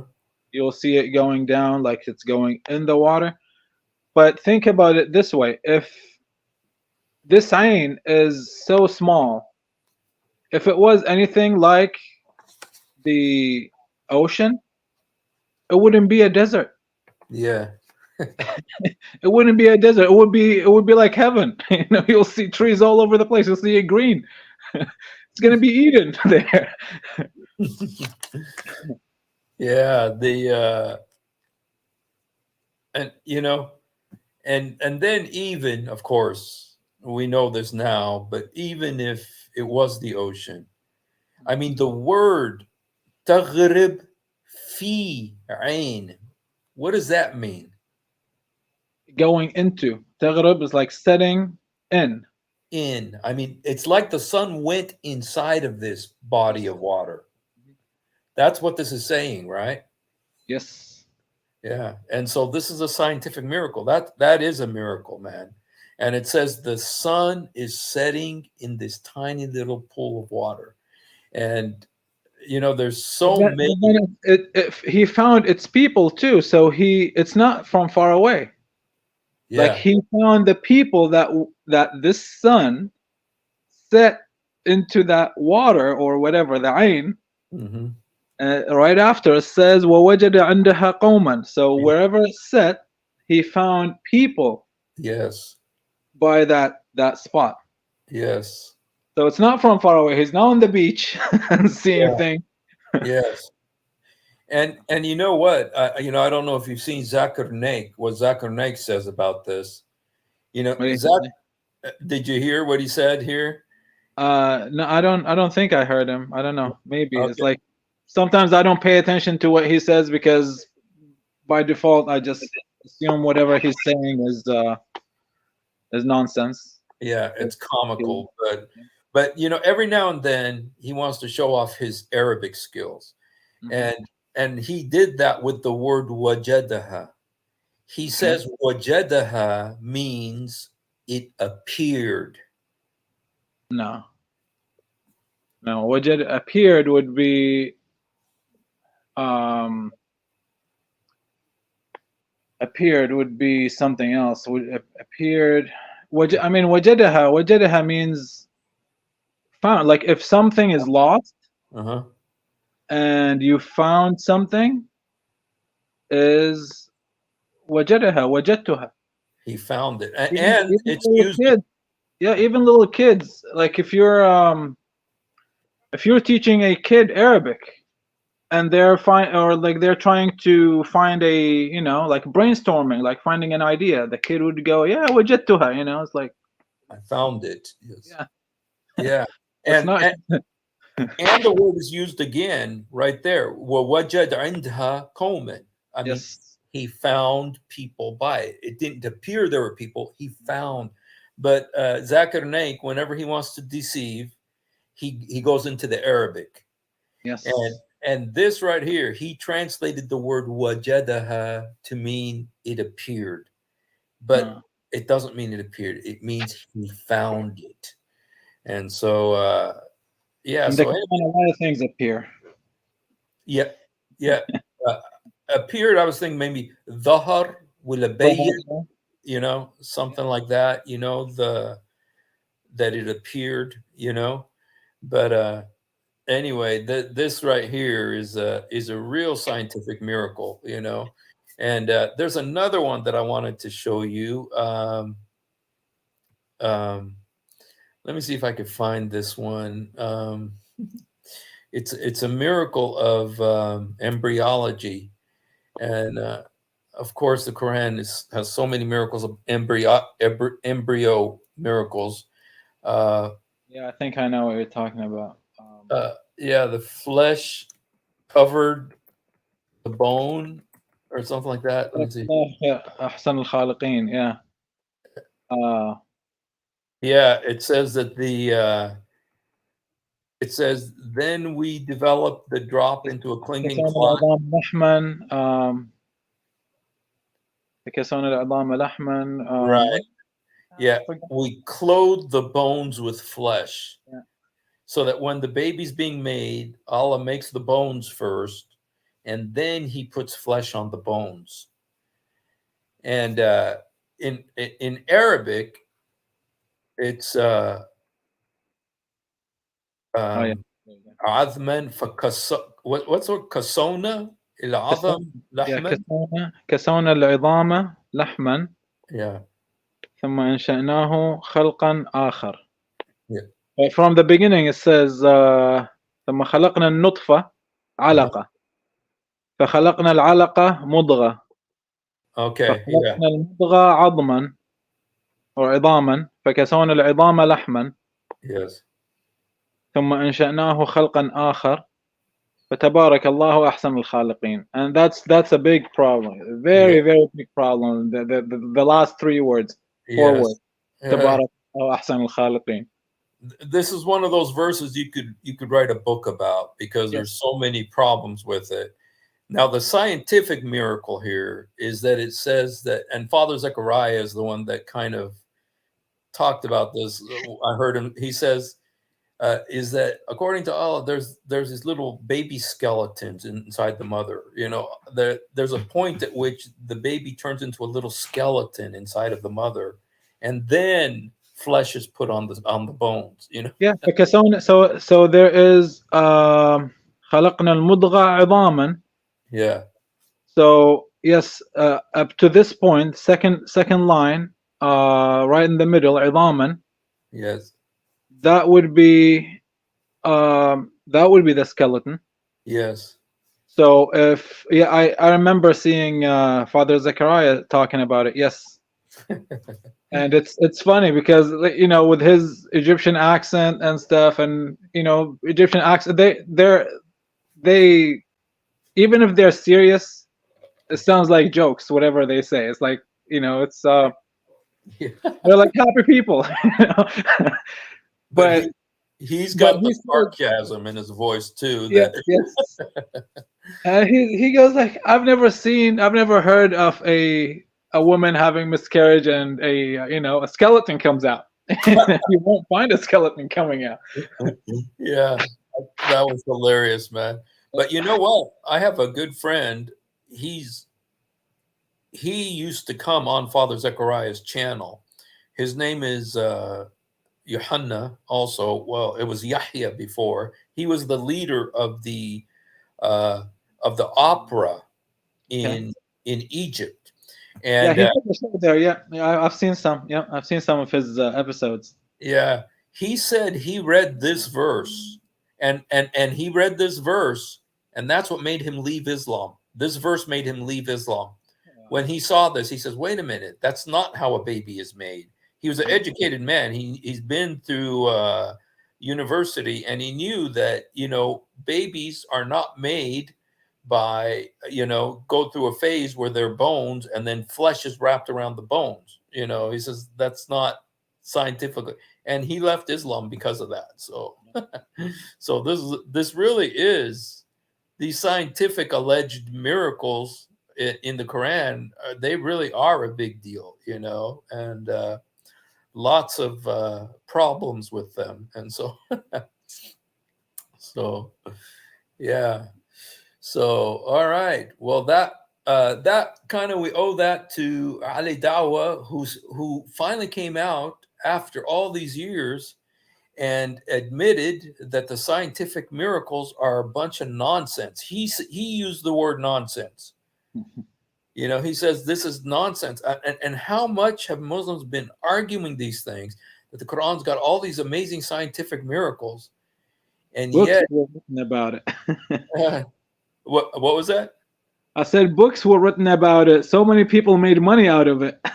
Lots of money was made on this. Yeah. And you know, and they're still giving out the books, even though, you know, Ali Dawa said this, you know, and he's as influential as he is. They're still making the books, and they're still selling them. They're still using this, you know, and people are still being deceived by this. So, which is why we need to keep exposing it, you know. And so, anyway, so number 5, I believe that was number 5, goes to again to Ali Dawa for his scientific miracles comment. So, all right, let me look at number 4 now. We're getting down to the end, you guys. Okay. All right. This is the number 4 Dawa moment of, and this is really not related to a lot of the things that we are, a lot of the things that we usually associate with Dawa, but it was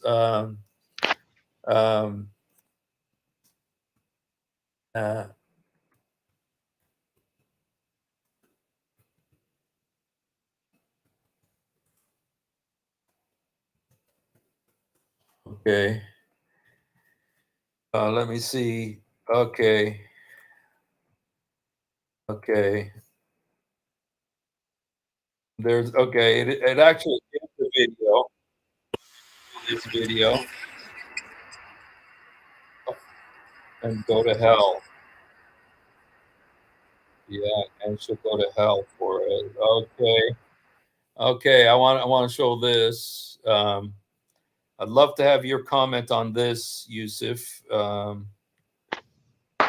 Okay.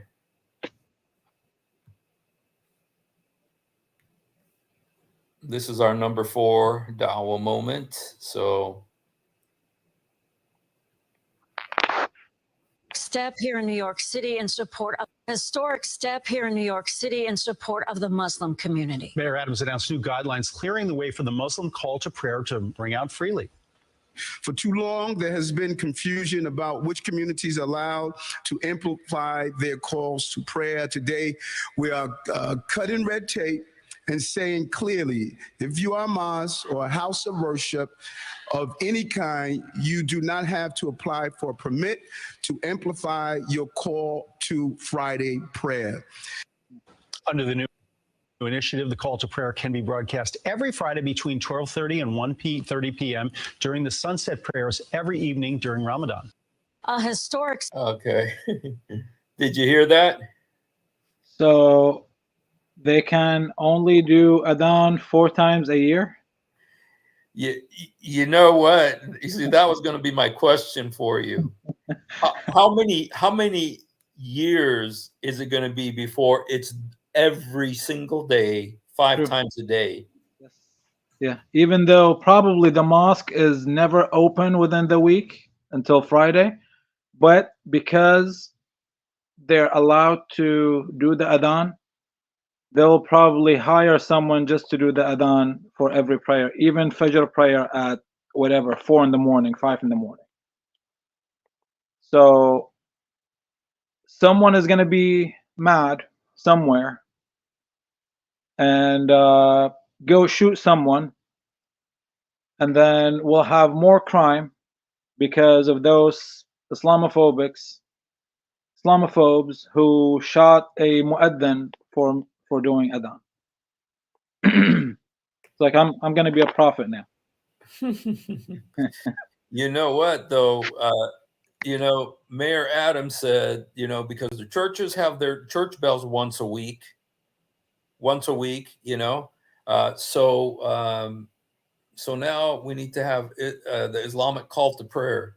And I guarantee you it's going to be 5 times a day, every day, real soon, because they're going to fight for it. They gave them an inch. They're going to take the whole 9 yards. Yeah.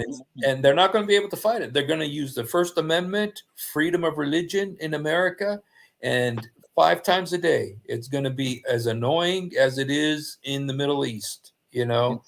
And so anyway, but that's the Democratic Party, you know, and what they're doing to America. So And guess what? It's annoying even for Muslims in the Middle East. Yes, I know. I lived in a pretty much in a house. My grandparents' house was like across the street from it was a mosque, and my uncle got in so much trouble because he would go sneak in there and cut the cord for the speaker because his shifts are kind of changing all the time. So sometimes he would come home and try to sleep during this imam doing adhan, and it's on big speakers facing 4 directions, and like there is no possible way that you can sleep.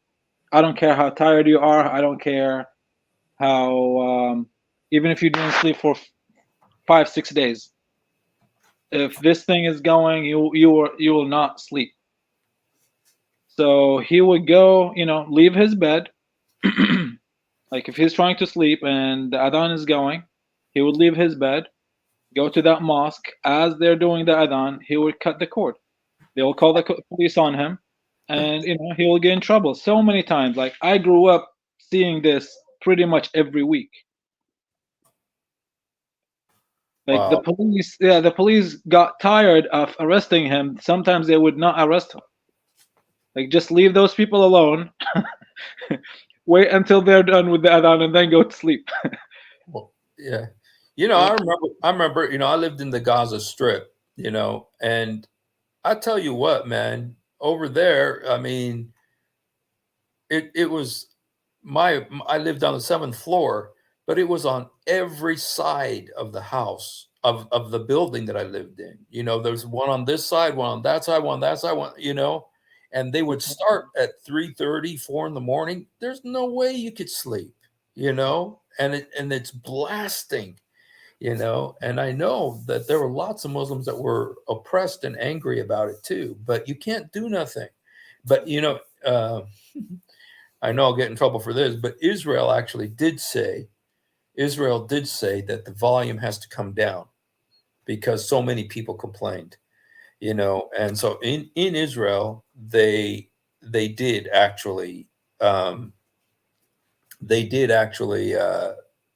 lower the volume, but I don't know anybody else has the guts to do that, so yeah. So all right, now let's look at our number 3 Dawa moment of 2023. Okay, and this was borderline humorous, but oppressive all the same.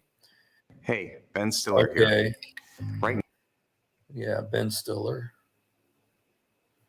Okay, here you go.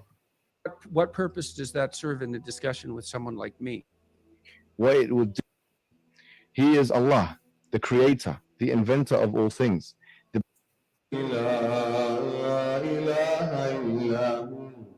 الملك القدوس السلام المؤمن المهيمن العزيز الجبار المتكبر سبحان الله Okay.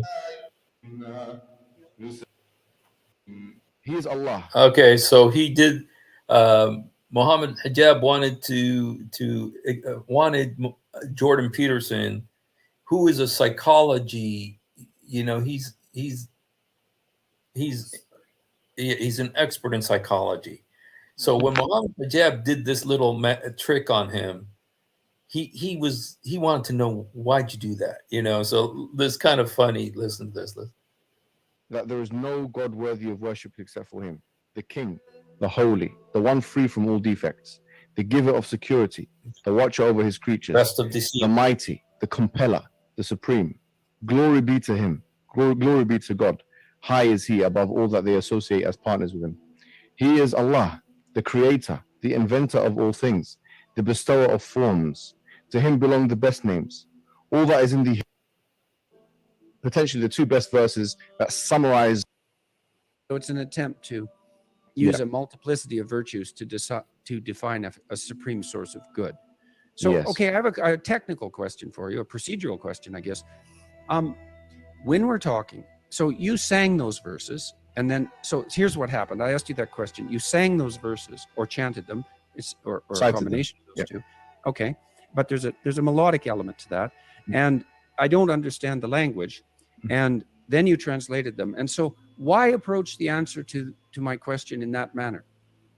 Because we believe that the Quran in its original language has an element in it, or has a virtue, if you like, to it, or an attribute to it, or a witchcraft, which cannot be felt or experienced phenomenologically, if you like, through just mere translation.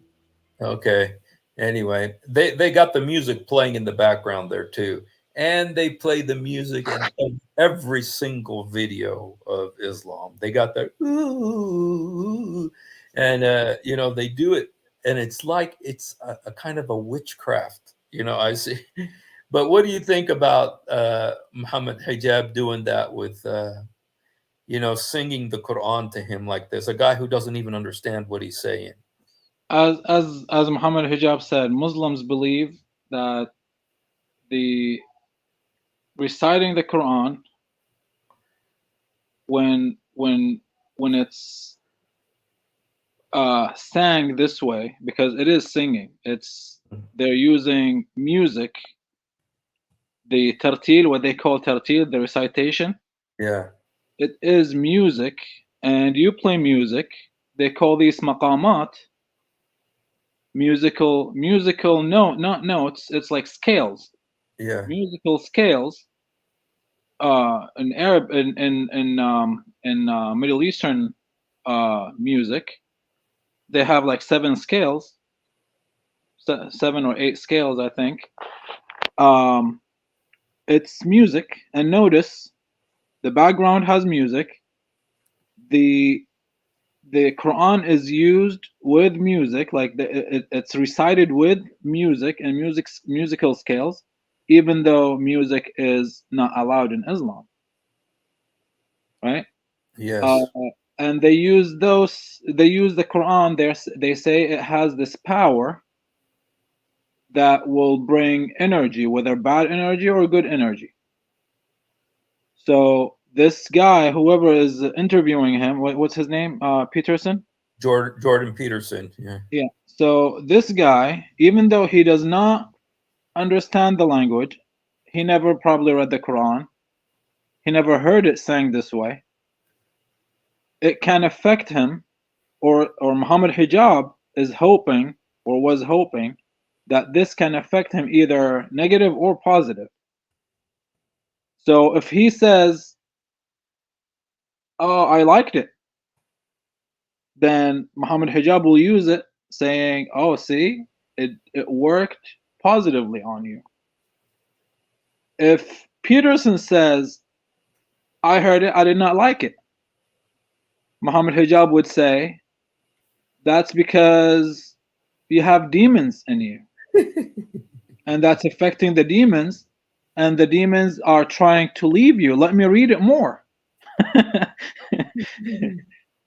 So yeah, it's a funny way of using this Quran, because they use it in witchcraft. I mean, I know this for a fact. I used to hang out with a guy who does witchcraft, and he uses verses from the Quran. He showed me. I know it. So because it's used in witchcraft, it's, you know, they say it has this power. Well, yeah, witchcraft is power. Yeah. I don't disagree with it. Yeah. But my question would be, how would this witchcraft power can be activated with Kalam Allah? So I mean, that's why, that's one of the main reasons why I don't believe this Quran is from Allah. If it can activate demons, it can activate black magic, it can be used to do black magic, then it's not from Allah. And even don't take my word. Go search on YouTube of people who go diving in the ocean, and they find witchcraft stuff thrown in the water, because it will take people longer to find it if they find it. So people who do black magic will do the black magic. They will wrap it in a paper. They will tape it. They'll put rocks in it, whatever, so it has the weight. And then they'll throw it in the water, in the deep. And no one will know where it is. But there are people who go dive every now and then, and they will find something weird. They will bring it. They will see a wrapped piece of paper, taped, or in a small bottle or something. They will try to open it, and all what they see is inside it is some kind of hair, some rolled up paper. They open it and they see verses of the Quran. Right. In Muslim countries. Yeah. Wow. Yeah. I've seen it. Yeah. Yeah, No, I've seen it, and it's on YouTube. You can see it. Wow.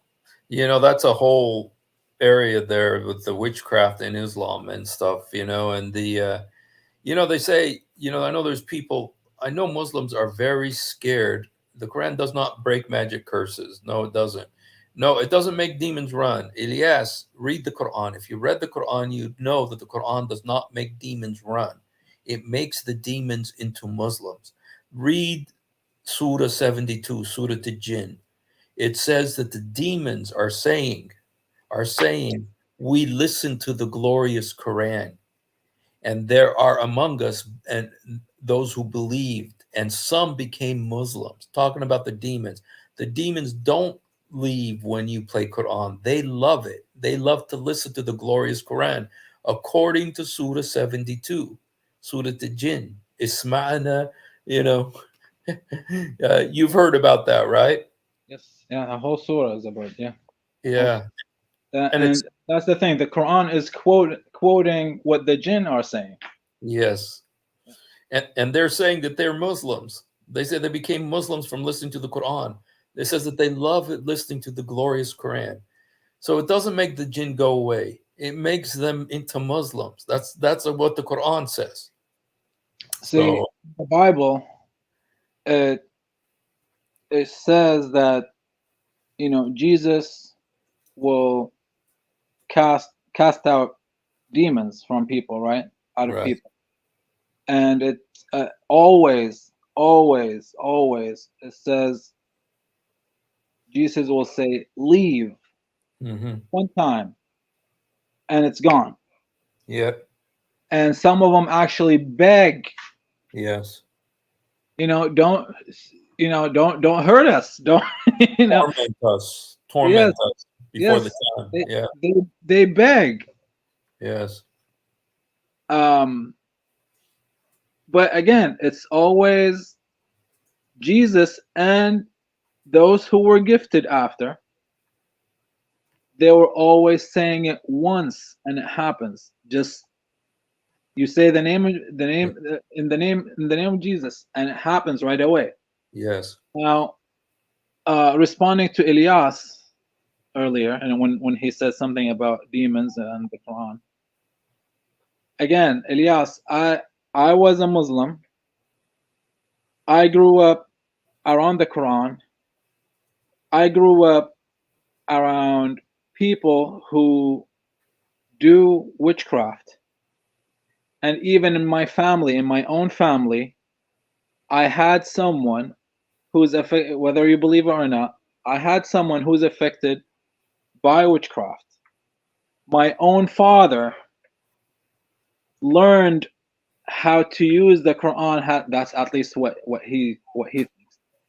He learned how to use the Quran to try to heal her. And every time they read the Quran on her, they do ruqya. every time they read this ruqya, it's Quran. It's not made up. It's from the Quran. So they read verse, like specific verses. That what makes the ruqya. And what happens is it activates those demons in her.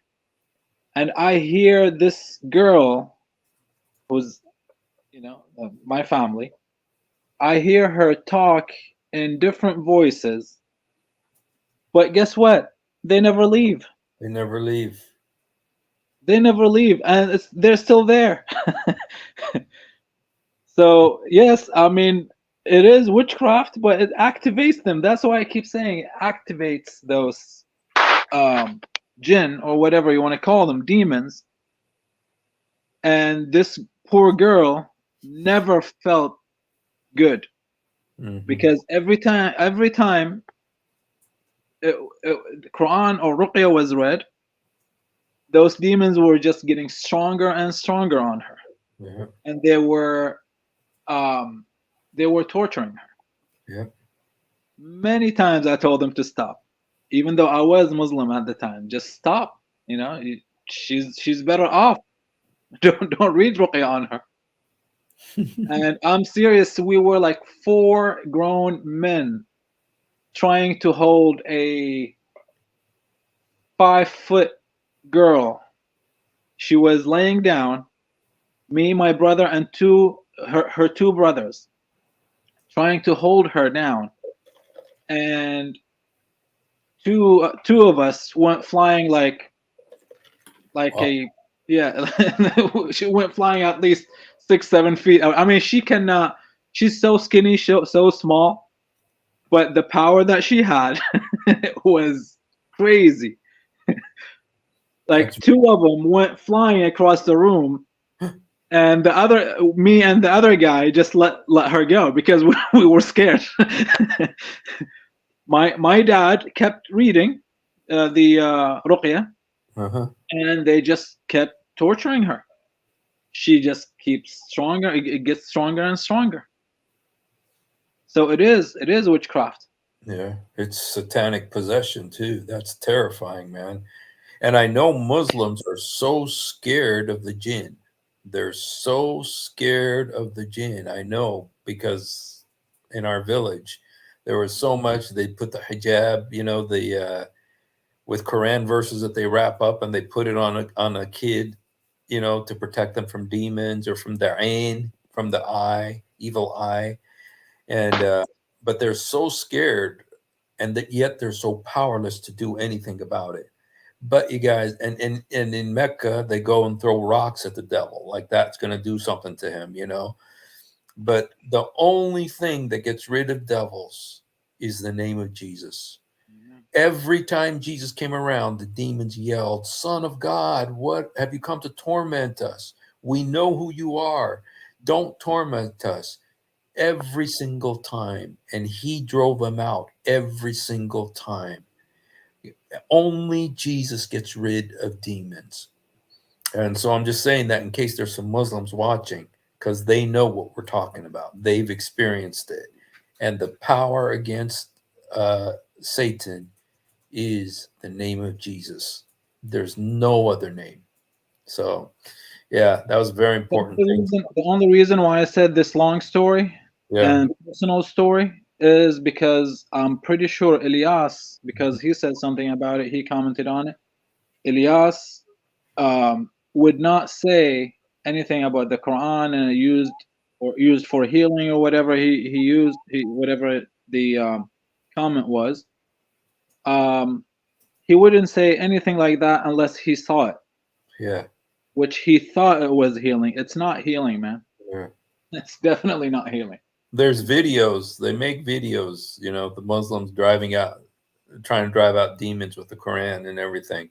So, but it's all lies. Only in the name of Jesus do those things come out. Like you said, they'll activate the thing, but they won't get rid of them. Only Jesus does that. So, all right, let's go to the next one. I mean, we need to do something about that, because that you know, not everybody understands that, but that's a very great reality in the Middle East, is that witchcraft, you know. And so here's the next one. This is number 2, our number 2 video of two, and this is when Zakir Naik was invited to do a debate with Christian Prince, and this is so funny. So let's watch this.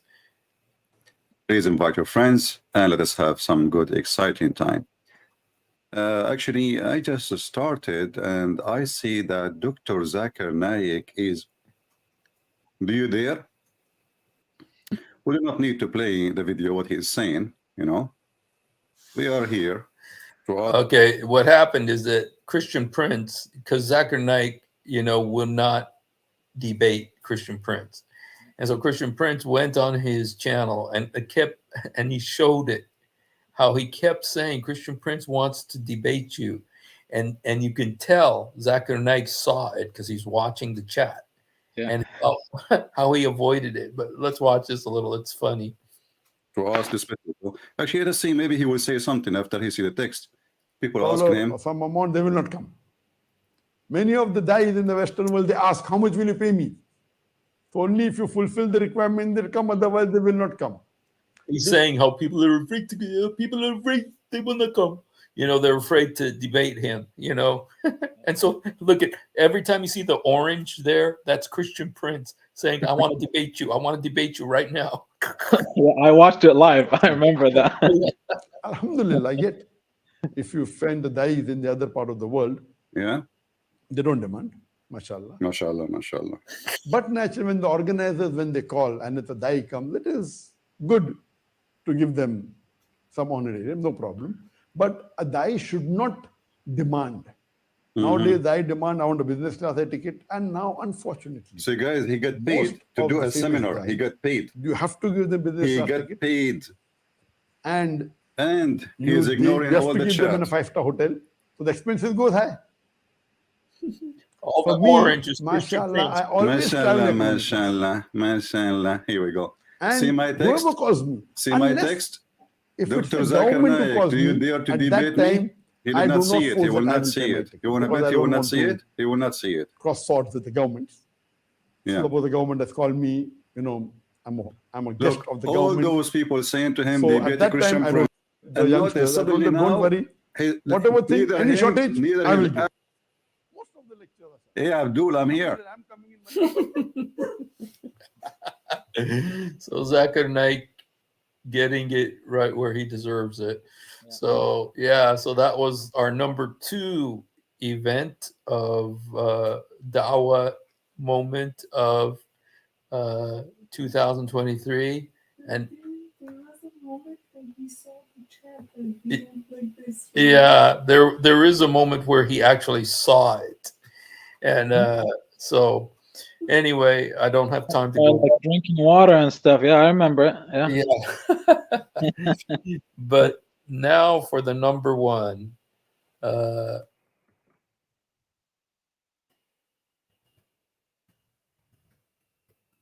Where's the drum? This is yes, we need a drum beat for this one. Okay. Let me see if I can do this now. Okay, the number 1 Dawa event of 2023. Here it is, you guys. Okay, there's kind of a moment of solemnity. Okay, when we see this. And I think you're all going to agree with me that this is the number 1 Dawa event of 2023. And that is Sheikh Uthman stealing his friend's wife. So breaking news, Sheikh Uthman ibn Zina, aka Ibn Footnote, just committed adultery. He stole a Muslim man's wife. Imagine, Uthman married her while she was still married to another Muslim man. Under Sharia law, we know that he should be stoned to death for committing adultery, aka zina. He's lucky that he lives in San Diego, the United States. If this Ibn Zina would have lived in Mecca or Medina, and the Muslim authorities would have found out that he committed zina, they would have. Okay, here, let's watch a little bit more. This one. Or you know what? Let me do this. I don't know if I'll be able to do this, but let me see if I could do this. Sorry,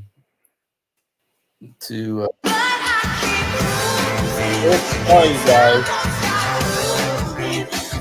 Oh man. Sorry, guys. I would never do that to somebody. I would never try to make anybody listen to her, but.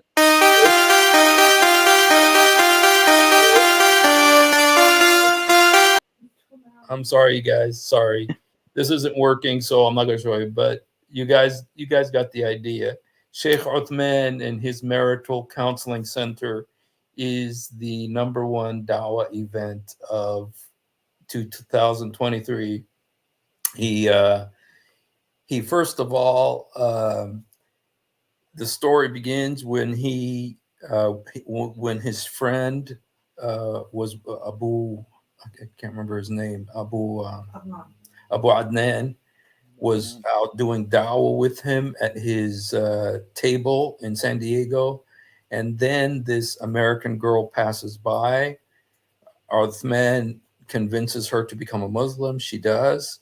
And so Uthman's friend, Abu Adnan, gets to know this girl.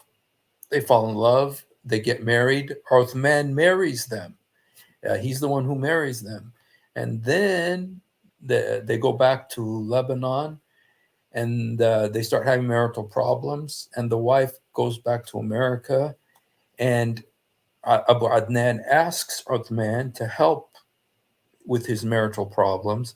Uthman takes the number of the wife, calls her, talks to her, and in 2 hours they become interested in each other, and Uthman ends up marrying his friend's wife. And so this was the #1 Dawa event of 2023. And what's amazing about it is Abu Adnan's videos, because he's a Muslim, he's a da'i. He goes out and tells people about Islam, and he is so committed to his religion, and yet he's exposing Uthman like nobody else could. And so anyway, that's my. Have you followed that? I'm sure you have, right? I've seen some videos, mostly from your videos. Okay. I didn't really understand so I know all of this. I know that about him and their problems, that they had problems. Uthman started trying to fix the problems, or he was supposed to fix the problems. Then he tells the first husband, what's his name, Abu Adnan? Abu Adnan, he tells him that, okay, she doesn't want you anymore. Stop talking to her. Just leave her alone. And next thing that this guy knows is that his wife is married to Sheikh Uthman. Yeah. Well, he did not divorce her. That's one. So this is one thing. Maybe you understand this better. What do you do? Okay, because this is a situation I've never seen before, where a woman is married, a Muslim woman is married to 2 Muslim men. Now, yeah, it doesn't happen. Yeah, that doesn't happen. But what I think is, because the first husband didn't divorce her, right? Right. The guy who married them is Uthman. The guy, because he's sheikh, he can marry them. And when she went back to Uthman to fix their problems, I think what they did, because because if she was divorced, she would have to wait 3 a months. like a period, Right. Period of time before she gets married to someone else. Just to to be sure she's not pregnant and all of that. Right. But here's the thing. They can, like Sheikh Uthman, can do something called khul'. Okay. Khul' is, let's say, this couple or this first husband is beating the wife, and she's always having black eyes. She had broken bones. She had all of that. She can go to the court and basically divorce her husband. This is the only way a Muslim woman can divorce her husband, is by doing khul'. Okay. Khul' basically means removal. Yeah, تخلع. Tikhla, yes. So basically they're removing her from the marriage. They're removing him from her life, so he doesn't hurt her anymore. Okay. So the thing that I don't know is if she's doing khul', if they're doing khul', does she still have to wait? Does she have iddah? That's what I don't know. Okay. But you did hear that they did the khula, right? I think I did, yes. Yeah, because they mentioned that. And but this situation, it was like, wow. I mean, this is bending all the rules. I mean, Uthman did something here that is, I mean, she was married to 2 men, 2 Muslim men, and he was married to 2 Muslim women at the same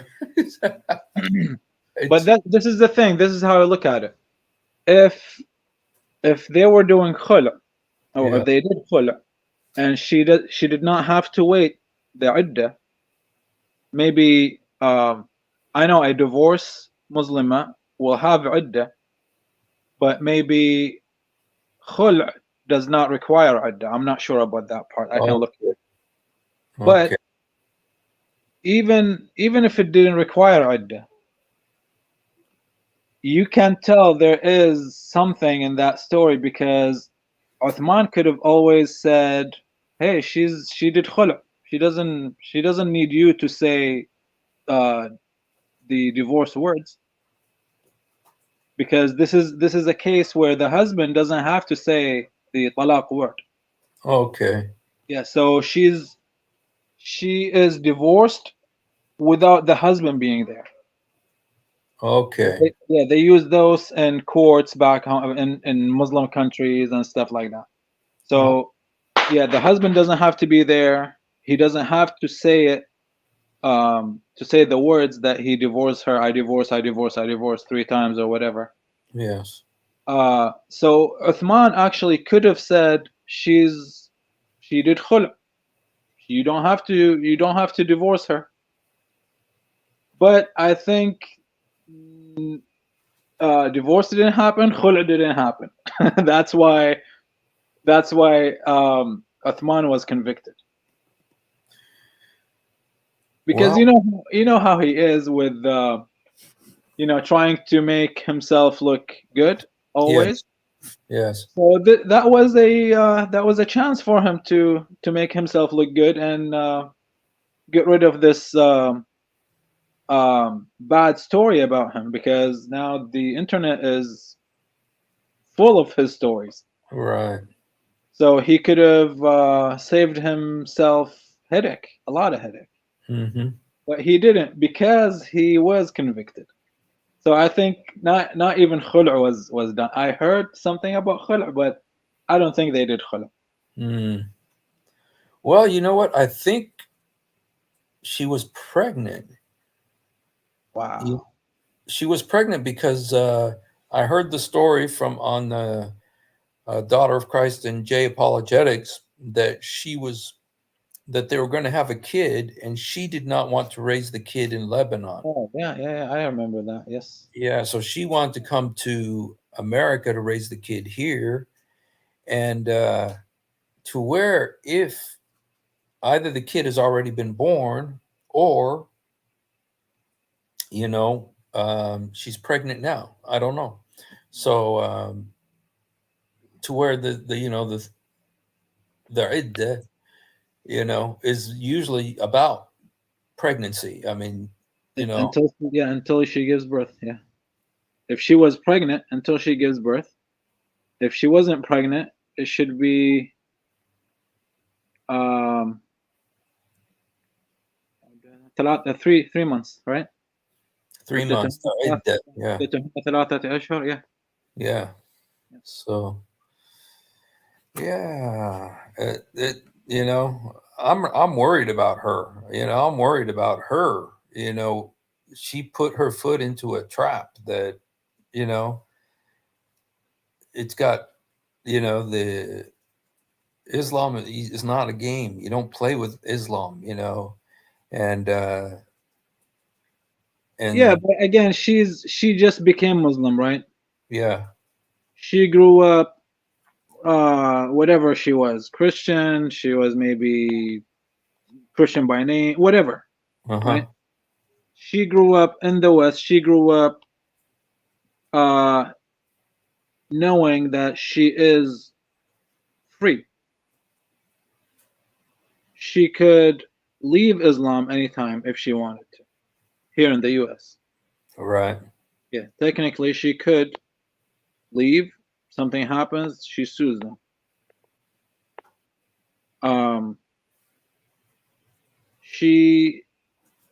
I think she knew what she was getting herself into before. Mm-hmm. And what I see, I think she is, maybe she did not know what she got herself into with the first husband. I think the second husband would be kind of like a payback for the first. Again, I don't know all things, but that's what it sounds like. Yeah. Well, this one is one story that's gonna play out in the next year for sure. I mean, this thing isn't over. And you can use it for the next year too. Yeah. Yeah. Yeah, maybe it'll be the video for next you might year. win 2 years in a row. Yeah, and hopefully some people come to the Lord through this, and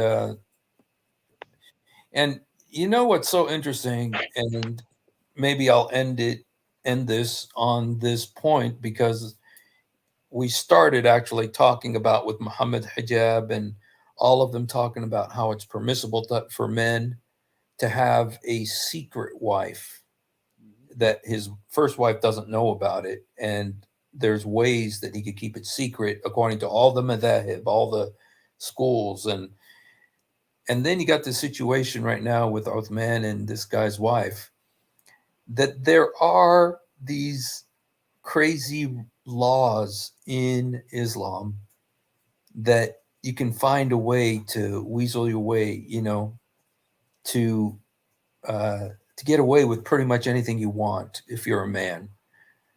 And the example that they used with, that I heard Daughter of Christ and J Apologetics were talking about this, was the story of Muhammad, how that he, lusted after his son's wife, and wanted his son's wife. And so he had his son divorce her so he could marry her. And that's kind of there's a little bit of a similarity with what's going on here with Uthman and Abu Adnan. And so, so there's precedent. I mean, this is Sunnah. This is, Muhammad did this too. So yeah, but Islam is it can be used as I call it elastic shield or elastic tarp. you can stretch it as much as you can You see that? just to cover your stuff. That's exactly, yeah, there was a situation once of this. I heard about this, that this guy wanted his brother's wife, and this guy was married too, but he wanted his brother's wife. And one day he went to his brother's wife and said, I could have sex with you. And she said, look, I'm raising my kids. I don't want anything to do with this. You are my husband's brother and you have the honor of being a member of this family, but I don't want anything to do with this, and whatever, she threw cold water on it and stuff. But what I heard about this years ago, and one thing, it always bothered me. How did he come to the conclusion that he was allowed to have sex with his brother's wife? He must have gone to the sheikh, and they found some ways to, say this is permissible in this situation, and then you can lie about it, or, something. And there's so many stories, crazy stories in the Sunnah and the Hadith and everything that, you probably could have come to that conclusion somehow, and if you listen to what Muhammad Hijab was saying at the beginning, that there's jurisdiction, and there's the Sharia, and there's the fiqh, and there's the what was the other word he says, the ishtara is the, all these different words he was using to talk about the fact that a man is allowed to have a secret wife and not tell his current wife. It's crazy. It's like I have kind of like a story that relates to this. It's not about marriage or anything, but after Ramadan, usually people pay this zakat, right? Zakat al-fitr. The money, the alms. Yeah. So I remember I was struggling with work at the time, and during before, a little bit before Eid, I was talking to my family. I was still Muslim, and my dad asked me about how you guys gonna pay fitra, zakat al-fitr. I said, well, if you don't have it, you don't pay it. And he was like, oh, no, you cannot. You cannot just not pay it. We gotta find a way, right? So I just ignored it. I'm like, yeah, whatever. I ignored it. I wasn't gonna pay it. A few days later, he calls me back and he said, oh, I asked the sheikh about it, and here's what we're gonna do. He said, the fitra that you're gonna pay, the zakat fitra, let's say it's $40, $50. You pay it to your wife, and then your wife pays it to your daughter, and your daughter pays it to your son, and then your son pays it back to you. Like my daughter and my son did not have to pay Yes. the zakat anyways, because they're kids, but that's what he's asking me to do. Pay it to your wife. You paid zakat. Your wife is an adult. She pays it to you. She paid zakat. Okay. And that's you fooling your God. Wow, that's. But like when we were talking about the stretchy elastic, the tarp, I remember that story. It was like, no, I'm not doing it.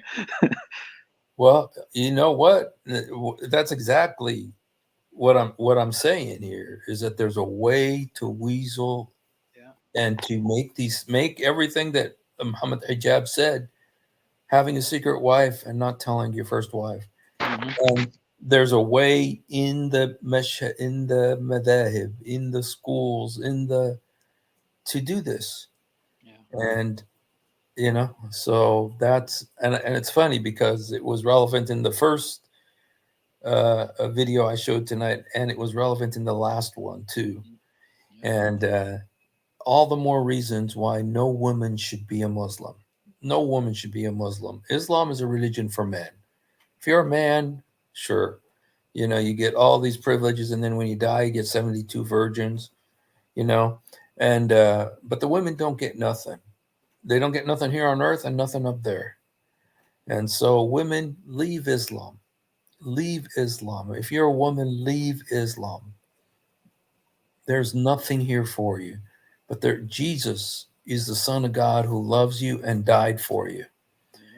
And there's no life except in his name. No one can set you free except Jesus Christ. He can drive out those demons, those jinn in your life, and give you a new life. And well, thank you, brother, for being with me. It was fun having you tonight. Thank you for having me. It's always fun. Yes. Yeah, it was kind of a crazy episode. I just kind of got this crazy idea. I said, well, you know what? I wonder if I come up with 10 things this last year. And it just was bam, bam. It was so easy. I thought, oh, that sounds fun. So That's good. That's good.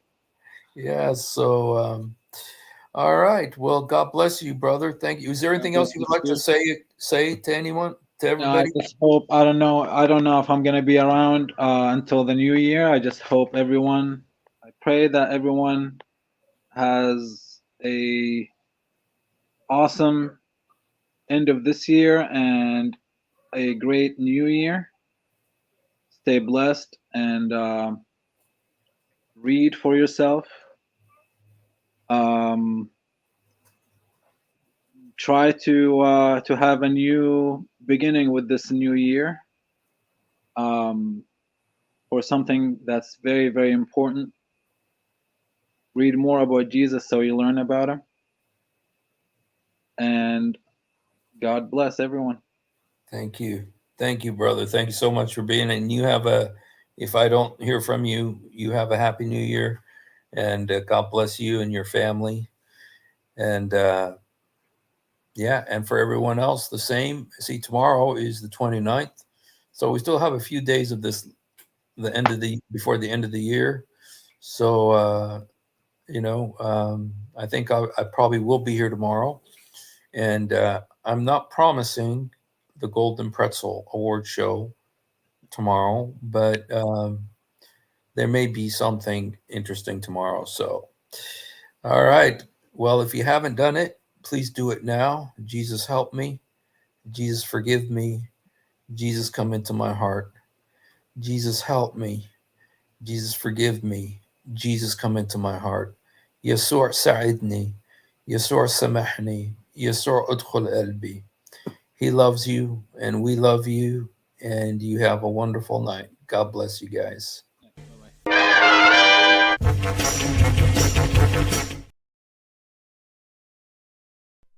If you have ever wondered why Dawa apologists lie so much, it's because on a rare occasion that they tell the truth. This happens. One of the reasons I accepted Islam was the scientific miracles. I'll be honest with you. And now we know that this whole scientific miracles was absolute nonsense. You're going to have to repeat that the standard narrative has holes in it. That's what I'm going to say.